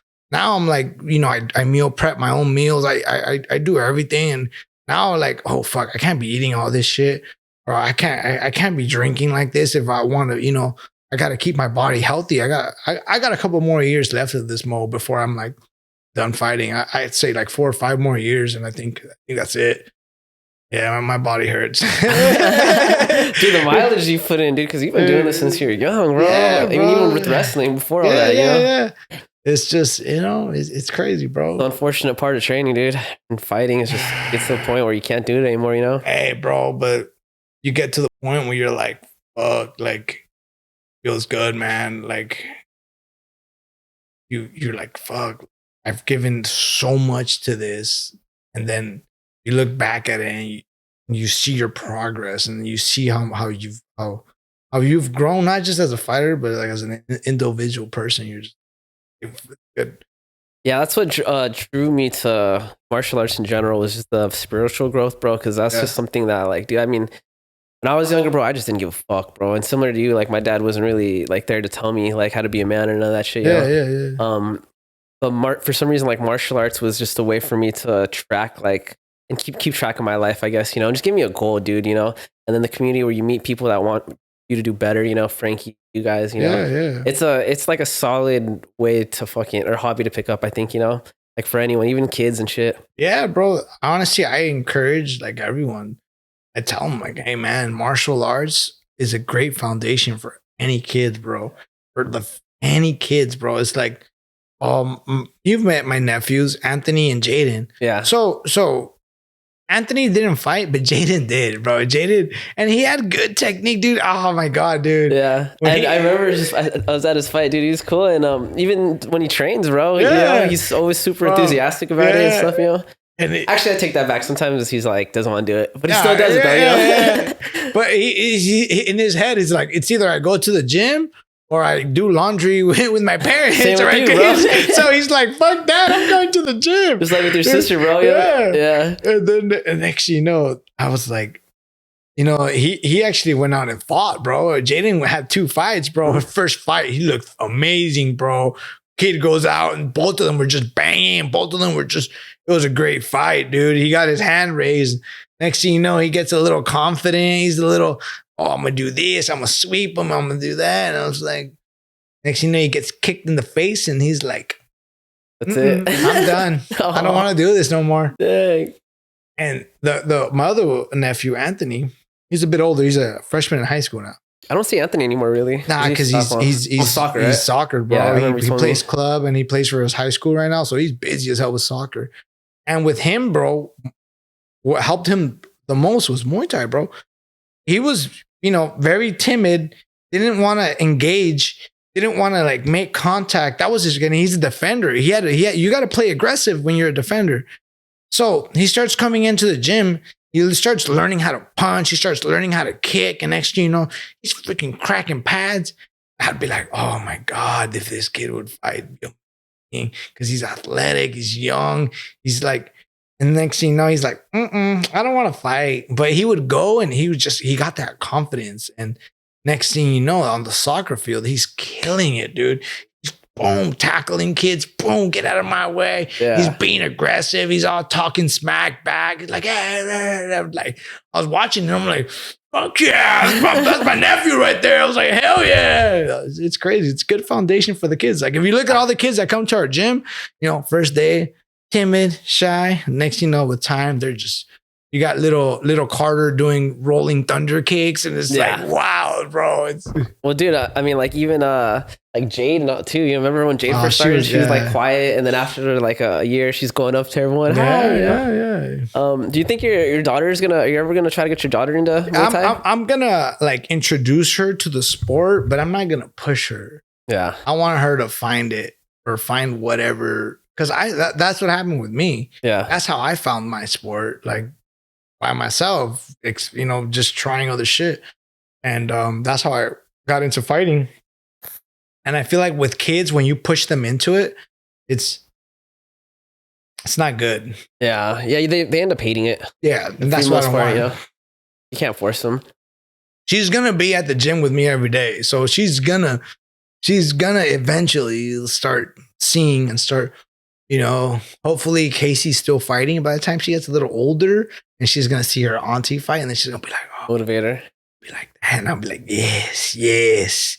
Join the dark side. Yes. Dude, I feel like a bunch of you guys had like kids around the same time, dude. Oh, yeah. That was crazy how that happened, dude. I think Pena set it off. No, it was Alfred first. Oh, was Alfred the owner? I think so. I think Alfred. Yeah. It was Alfred. Then Chris. Then Chris. You. Then Mike's me. the only one. Mike and Andre, bro. Dude. I'm surprised Andre hasn't had a kid yet, dude. I know, dude. It's like very like family oriented too, it seems like, yeah. But hey, man, shit. I didn't plan on it, and I didn't think I was ready for it, but shit, there's still things that I'm still learning and figuring out as a dad. So, you know, for me, it was at the right time, bro. I was like, fuck. I was like, damn, I'm getting older. Dude. 31, dude. I just turned 33, dude. I know, bro. I see like pictures of me when I was younger, dude. Even at the gym, when I just was like, damn, bro. Times of Well, you didn't even have the long hair when you showed up. That was the only time I had short hair. Yeah, you had short hair, and the next, you know, you grew it out, and the next, you know, you had the braids, and then now you come in looking like the DJ Steve Aoki. Like, yeah, dude. I remember when I fucking first joined Muay Thai, dude, and just like fucking for one, dude, I felt like a little shy and all that shit, dude. I don't even think I really talked to anyone, dude. You know, no. It took me like a good solid like year or two, dude. I remember Andre kicking the fucking face, bro. Knocking me out, dude. Dude, Andre, dude. You know what's crazy is after that he knocks me out, I was like, I'm never gonna let that happen again. Because I've been cracked harder than that now, but it's like, it just I like know like to fucking, you know, just chill, be relaxed. I think the other thing too is I was so tense, you know. So when he kicked me, I just was like a brick, you know. Yeah. Like I'm a little bit more loose right now, you know. But that's how it is, man. I mean. Bro, when it's experience, bro. When you cracked me with that overhand, dude, during COVID, oh, that was probably the hardest I ever been hit, dog. That's probably I was like, damn, that was tough, dude. Bro, that shit whipped my neck, dude. Like down, bro. I was like, fuck. That's why I know better not to spar hard with you anymore, because I already know you're tough as hell. You're not gonna go down. I'm not gonna go down, bro. And we're both gonna end up hurt or something. So I'm just like, now I'm more seasoned, more experienced. Now I just like, all right. I be ducking you now, bro. Unless I'm ready to like go to war. The last time we sparred, I was just letting you do your thing. You were expecting me to load I was just poking, and then I know a few of them I let go, but I just was like waiting for it, dude. Because with you, dude, I don't know if your style has changed, but prior, dude, I remember when we'd be sparring, you'd be just like waiting, dude. Yeah. And so as soon as I get too relaxed, dude, that's when I get cracked, bro. So I'm always like, you gotta be on it, bro, you know? Waiting for my opening. Yeah, dude, you're usually just waiting to try to get like a fucking overhand or a body shot, bro. So I'm like, I can't let him get close, dude, you know? I just gotta keep him away. Dude, we beat the shit out of each other so many times, bro. Yeah, dude, I've seen your kicking improve a lot, dude, over the years, dude. Yeah. I remember you were working head kicks for a while. Yeah. Just, just realize it's not more of a, my lower body is not as strong as I thought it was. So I need to get my muscles to get more stronger so I could kick better, get higher kicks. I have a lot of restriction on my hip mobility. So that the last 5 weeks, that's all I've been working on. Hip mobility and just loading up my muscles in my lower body. Just feel like that's my kryptonite. Yeah. Well, you got great low kicks though, dude. Yeah, well, that's what happens when you can't kick people in the head. You get good at kicking people in the fucking leg. Just, you got a good low kick. That's all I can do, bro. Bro, I feel like Danny is like trying to take taking after your style a little bit, you know? Yeah. Danny has a very similar style to mine. A lot of pressure, a lot of forward, a lot of just nonstop in your face, grinding you out. Yeah, you're right. Danny does remind me of a younger version of yourself. Yeah. Because I've been putting in a lot of time with Danny sparring because he's always down, you know? Well, you guys beat the shit out of each other for no reason, bro. I show up and I just dum. I'm like, I got nothing to do with that. Bro, I've been trying to do one 30-minute round, dude. I've been getting close, like 28 minutes, 25 minutes, but I want to do one 30-minute round because Danny can go, bro. Bro, one thing about him, bro, is that he won't show like... Doesn't quit, bro. Yeah. And I've beat the shit out of him. I've beat him like a so many times, bro, and I've come to a conclusion that he ain't gonna fucking show you that he's hurt. So he's hurting. He's just not showing you that he's hurting. Yeah, so, that Mexican mentality, bro, that warrior. But aside from that, his cardio is fucking surprisingly good for being thick like how he is, bro. Like honestly, he's probably got some of the best cardio in the gym, dude. Yeah, he does. Dude, that fool, because he runs, bro. He runs a lot, dude, and so it's like I don't think about it when I see him, but then once we're sparring, bro, and I'm like, damn, we're like 10 minutes in and this fool's still fresh, bro. Yeah. And I'm like, fuck, bro, my hands are down and shit, you know? All burned out and shit. Yeah. He's a good guy, though. How do you feel about Danny and Casey, dude? That's cool with me, bro. He's a good guy, bro. I think Danny's a very respectful individual. Yeah. I mean, I can't pick who dates my sisters or who you can't date my sisters. I mean, look at Agu and Roxy. They met at the gym, too. Yeah, that bringing it back to just how you grew up in the gym. It's like the gym is literally your life. Yeah, because I brought my sisters all in there to work out, to, you know, learn how to defend themselves. And I'd be like, come to the gym, come to the gym, come to the gym. And but Casey's the one that took off with it. She's the only one that took off with it. Roxy, Denise, and Selena were there recreational. Indy never went in, but her kids would drop them off. Yeah. But they've all, my whole family's been around the gym for a long time. Everyone knows my family, and all my sisters know the coaches, Eva and everyone. It's cool, bro. It's just like, it's like my family is like all together. And it's like, yeah, I as much as I try to separate the like Muay Thai from my family. Yeah. Cause like, bro, you don't want to do like those, like, you don't want to have like everything in the gym. Like I try to separate like my personal life and the gym life, but still it comes together because everyone knows this. They're just all already together, you know? Everyone's Yeah, the same. yeah, it's cool, bro. It's cool. But yeah, Agu's a good man, bro. You know, recently just got engaged with my sister, that. bro. They're doing it early too. I think they're a year, right? Is what their engagement is? Like 5 months. Oh shit, dude. Yeah, he's like, I just want to do it. I'm like, Yeah, sick. yeah, good for them, bro. I'm happy for them. Danny's a good dude, bro. Yeah. Yeah. Yeah, I think they picked good people to get with, you know? Well, I mean, Casey's young, so, you know, but Roxy's a little older, so.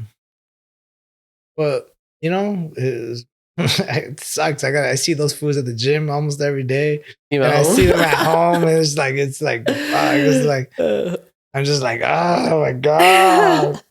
I love them, but I'm like, oh my God. Like, they know all your secrets, bro. Yeah. Your sisters be telling them and shit, you know? Yeah. Now I'm a lot closer with Agu because I've known him longer. And I think the age too. You guys are closer in age too. Yeah. Plus, I feel like Algo and Chris really like came under your wing, you know? I took them in. I took them in during COVID. We just trained together, bro. Me, Chris, Agu, and we were just training together, bro. And we were like, hey, let's all meet up and we'll keep training. And but COVID, if we get COVID, we get COVID, you know? Dude. Yeah. Oh man, that shit was crazy. You know what's crazy is when the gym was closed, yeah, like no one got COVID, but then once they opened the gym back up, everyone got COVID like 4 or 5 times. So it's like, why do we even have to do all that? If we anyways, you know? It was a crazy time, bro. That's something we're gonna remember forever, bro. I felt like we were living in a communist country, dude. It's gonna be something that they're gonna do like a whole section on the history book.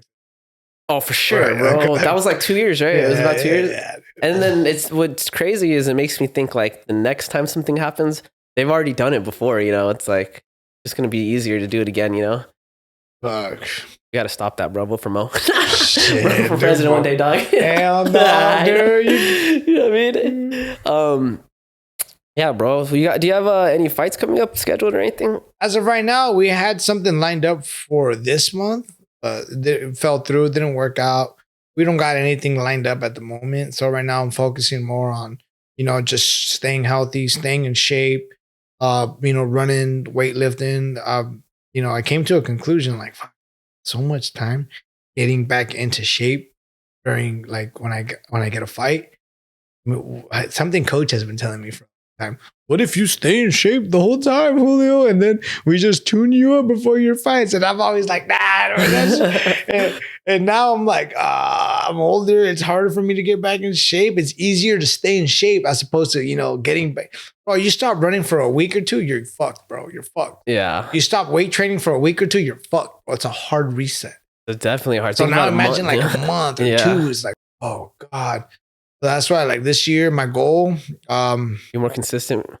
I want to stay in shape. I want to stay ready. I know there's going to be a couple fight opportunities. We got to win a couple titles. We got to bring some titles for coach, the gym. And, you know, I just want my hard work to be recognized. You know? Yeah. But do you have any promotions that you're thinking of, or are you going to stick with Eagle? Or what's up? Are you going to stick with Eagle, or is there any other promotions you've been thinking about? You know, whoever hits us up right now, whoever can give us, you know, the fight we want, and, you know, if it makes sense, we'll take it. You know, pretty much we fight for much anyone who hits us up. You know, good mentality, dude. Yeah, we're very optimistic, taking anything. Are you planning on doing MMA again, or? You know what? It's something that I've talked about. The MMA game has evolved so much, bro. From the last time I had my MMA fight was 2014. So Oh well, you had that one in Long Beach, dude. That was that was 14. I fought. That was 13, I think. And then 2014, I fought. Yeah. That's crazy. That's the last time I had an MMA fight when I fought in Victorville. No, wait, because I went to one of your MMA fights. Yeah, that was the Long Beach one, and then afterwards I fought in Victorville. Longo, holy shit, bro. Yeah, bro. Yeah. Fuck, dude. Yeah, I fought in Victorville, and that was the last time MMA fight. The sport has evolved so much from there. It makes like no sense for me to. I love Muay Thai, bro. I'm gonna fight Muay Thai until my body gives up. I'm gonna go until my body can't no more. And once my body can't no more, then I'm gonna devote myself into being just as good as a coach I was as a fighter. You know, right now I'm coaching, but I'm still fighting. I'm still in the mix. You know, but you know, once I put once I put the gloves down, once I'm done with fighting, which I made a goal that I think if I make it to 35 and I'm still fighting, that's a big win for me. So that's been got maybe like 4 more years left. And then from there, I'm going to see how I feel, see if it makes sense, bro, because like fighting, bro, takes so much out of me, bro. It's like I got to dedicate myself, 8 weeks to training. And daughter, dude. I got my baby girl. I got my it's just so hard. I gotta do my training. I gotta do my schedule with coach that we prep, plus all the classes, plus my strength training, plus my running, plus my meal prepping. It takes so much and it's expensive, bro. Like keeping my body healthy, going to chiropractors and massage therapists and everything, and that shit adds up, bro. It's expensive, bro. And you're not getting paid out like that too for these fights. And it's not like it's not like I'm getting paid good. Like I do this shit just for myself, bro. Yeah, you probably take an L out even if you win. You know, just for paying for everything. If it wasn't for my sponsors and the people who helped me out for my fights, I'd be coming into a fight negative, bro. Yeah. But no, that's what kind of sucks about like how America views fighting is like if there's just no money in it, bro. It's not there yet. Yeah. It's gonna be there pretty soon. ONE FC has blown up. ONE FC is good. Yeah, other countries are a lot better with how they pay their like Russia, Asia, they pay their amateur fighters and stuff. It's just not there yet, but the sport will get there. Yeah. Maybe not in my fighting, not timeline, but hopefully the time after the fighters start getting a lot more, bro. It's tough, man. Because I blame UFC, bro. They're setting the trend, because I don't know how much they pay fighters. Even before it was worse. That's why the guys that fought before the timeline, I felt like, hey, y'all getting paid, bro? Like, what the fuck? Like, well, we were fighting for like $200. That's right. At least you guys were getting something. Yeah. Well, Pena fought for what, like sparring gear, right? They gave him gloves. Yeah, they gave him a mouthpiece. Yeah. Times were crazy, bro. There you go, dog. Congrats. That's what it was back then, bro. That's why it's just like, I'm telling you, bro, I don't do this shit for the money. I do it for myself, man. I want to prove to myself. And you know what? To me, this was all like, hey, I just want to have one fight. And I was like, I want to have one fight. And then next thing you know, one fight led to freaking 20-something fights, bro. Next thing I'm like, hey, I want to have just one pro fight just to say that I had a pro fight. Next thing you know, I'm already at 6 pro fights, fought for a belt already. So I'm like, oh man, like now it's like, I just want one belt. Like I want to win one belt for my coach, for myself, and that's it's funny. It just keeps getting the goal moves. It keeps moving. It keeps moving. Next, I'm over 30 fights. I'm like, fuck, I've had so many fights, and it's crazy. I had so many great memories, and oh man, it's just like that's the one thing I could tell you, Mo, is like when you fight. I know you experienced it like at the PKB level. When you experience that on a different, it's just like fuck, that's a moment that you share with your opponent. You guys share that moment, and it's just something that you're gonna have with you for the rest of your life that you can't put a price on. And like it's crazy. Emotions, bro. I can imagine emotions, some people never even get to experience like a taste of that. And it's like, fuck, I've tasted it so many times, and it's just like every single time, it's just like I tell myself when I'm like in a fight camp, like this last one, this is it. Especially when I'm in the sauna and I'm in there cutting weight, I'm like, this is the last time I ever do that shit. Yeah. Next, you know, I go out there and I get a taste of that competition. I get a taste of that feeling. And it's like, oh God, it tastes just the same as the first time I ever tasted it. And I'm just like, fuck, I want to do this shit forever. Like, I want to fight forever, dude. Maybe I could do this till I'm 40. Yeah. Right now it's 35. But like I said, keep moving that goalpost. I always keep telling you, hey, it keeps going up higher. It keeps going up higher. Who knows, dude? In the future too, they might have with the advances in medicine and stuff, you know. I don't know if you want to keep doing it past that though. Nah, I really don't. I think 35 is a good one. If I'm able to fight a couple more times after 35, I can say that, okay. Yeah, it takes a lot of time, bro. Like, honestly, last year, my New Year's resolution was to be at the gym less, dude.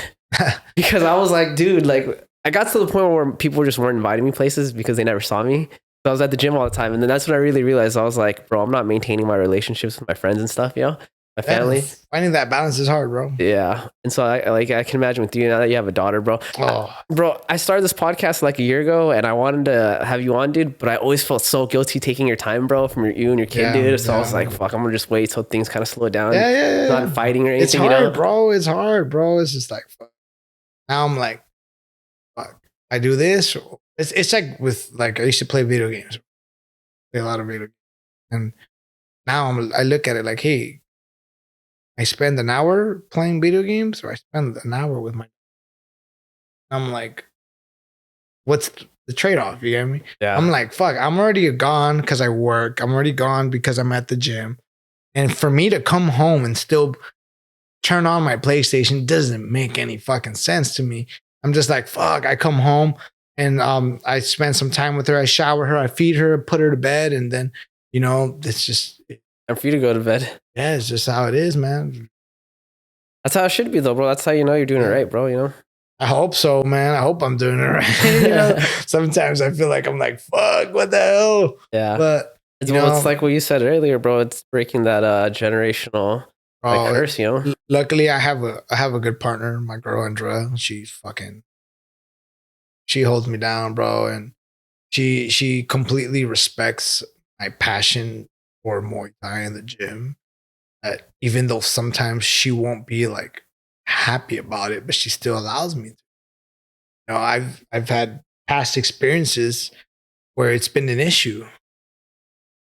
It was an issue. Yeah. And then the thing about with my girls, she met me and she's like, cool, I understand, but hey, make some time for me and, you know, the baby, and it's okay. So I recently got us a Disney passes, bro. I was like, she told me, she lied to me. She's like, hey, a Disney pass and you can go to the gym every. That's just like, now you gotta own for yourself. She's like, booking dates. I need you to book this date. I need you to book this date. So then I was like, all right, cool. But then I was like, all right, those days I'll give her those. I'll give you that. Yeah, I've had situations like that too. Like people I've dated in the past. It's like at first when we first started dating, they're supportive of the gym that I'm always there, you know. And then after like a year, it turns into a battle where they're just like, you never see me, and it's true, bro. That's why I said last year. I was like, I just realized like how, you know, I'm just never there for anyone, bro, because it's like I just work, go to the gym, and then do my side hobbies. You know, living the fucking dream, bro. You're living the dream. I know, but bro. you gotta check up on your people, bro. I gotta spend more time with my family, my friends. I'm fucking with you. Yeah, I agree with you, man. That's one of the things that you know I had to do for myself too, especially with my baby, and it's like it's tough, bro. It's like I was so used to that lifestyle. And now that when I don't go to the gym, I'm agitated. Antsy. I'm frustrated and antsy. And that pisses my girl off too. And then she's all like, you don't want to be here because you'd rather be at the gym. And I'm like, no, it's not that. It's not that I don't want to be with you guys. But then like I found the way. I was like, an outlet. Stop. Hey, okay. Like it's all good. Like I always tell people, dude, the parallels between people who like fight and train a lot. It's crazy how much they have in common with like drug addicts, dude. Like I really feel like if you didn't find this, you'd be doing heroin somewhere. You know what I mean? Because it's like an addiction, bro. It's like most of the people you see at the gym have like this addiction, but they're choosing to be here instead of shoot up or get high. You know? I'm at the gym Monday through Thursday. Friday's my rest day. Saturday I'm at the gym, and when I'm in fight camp, Sundays I'm at the gym. But Sundays, right now, I go on bike rides. I go mountain biking, and then I go early, super early, so I'm done like at 11 now. I spend time with my family. If my girl's not working, we go out. We take our baby out. We it's just being together. Yeah, you gotta be together, dog. You got it's important, Mo. Yep. So let's just end it at that, man. Yeah, I mean, it was a good podcast, bro. Yeah. I appreciate you coming on, dude. Thanks for having me here, bro. Dude, honestly, like I'm glad I met you, dude. I'm so glad I went to Spider. Just Frankie, you, all the other guys, Thanks, dude. Bro. When I think of like what the best representation of things that Frankie has taught is, it's like you're right there, dude. Thanks, I mean, bro. you're a kind person, bro. You're very like involved in people's lives, and I try to. just like we Frankie, got to. It's just, I appreciate everyone who supports me in my journey in my fighting career. So I got to be their back. I always tell everyone that, hey, this ain't a two-way street. I mean, this ain't a one-way street. If I could freaking help you out or talk to you or just be there for you. Well, even here, being on my podcast, bro, it's like, you're helping me out, dog. I was waiting for you. I was like, man, I was waiting. Dude, I was supposed to do Coach Legacy with podcast first. But now you know how it's going, so it'll be better, bro. I hope, okay. He's a good interviewer, too. Like, a Legacy, he gets good questions. I think he thinks of his questions before, where I don't do that. I got to get better with that, but man. Bro, this was cool, bro. You got a good flow going on, bro. Thank you, dude. Appreciate it. Yeah, well, before we end it off, hey, thank you for having me here. I also appreciate you. We've been friends for a long time. I actually consider you actually a really good friend, even though family, dog. Hell yeah, dog. And I want to give a special shout out, to my coaches. Coach Frankie, Coach Rob, everyone who's worked with me, everyone that's helped me get to where we've gotten, everyone who's sponsored me, everyone who's bought in my t-shirts, my girl, my family, my parents, everyone. I just want to let them know that I love them. I love you too, dog. All right, Mo. All right. Peace. Peace.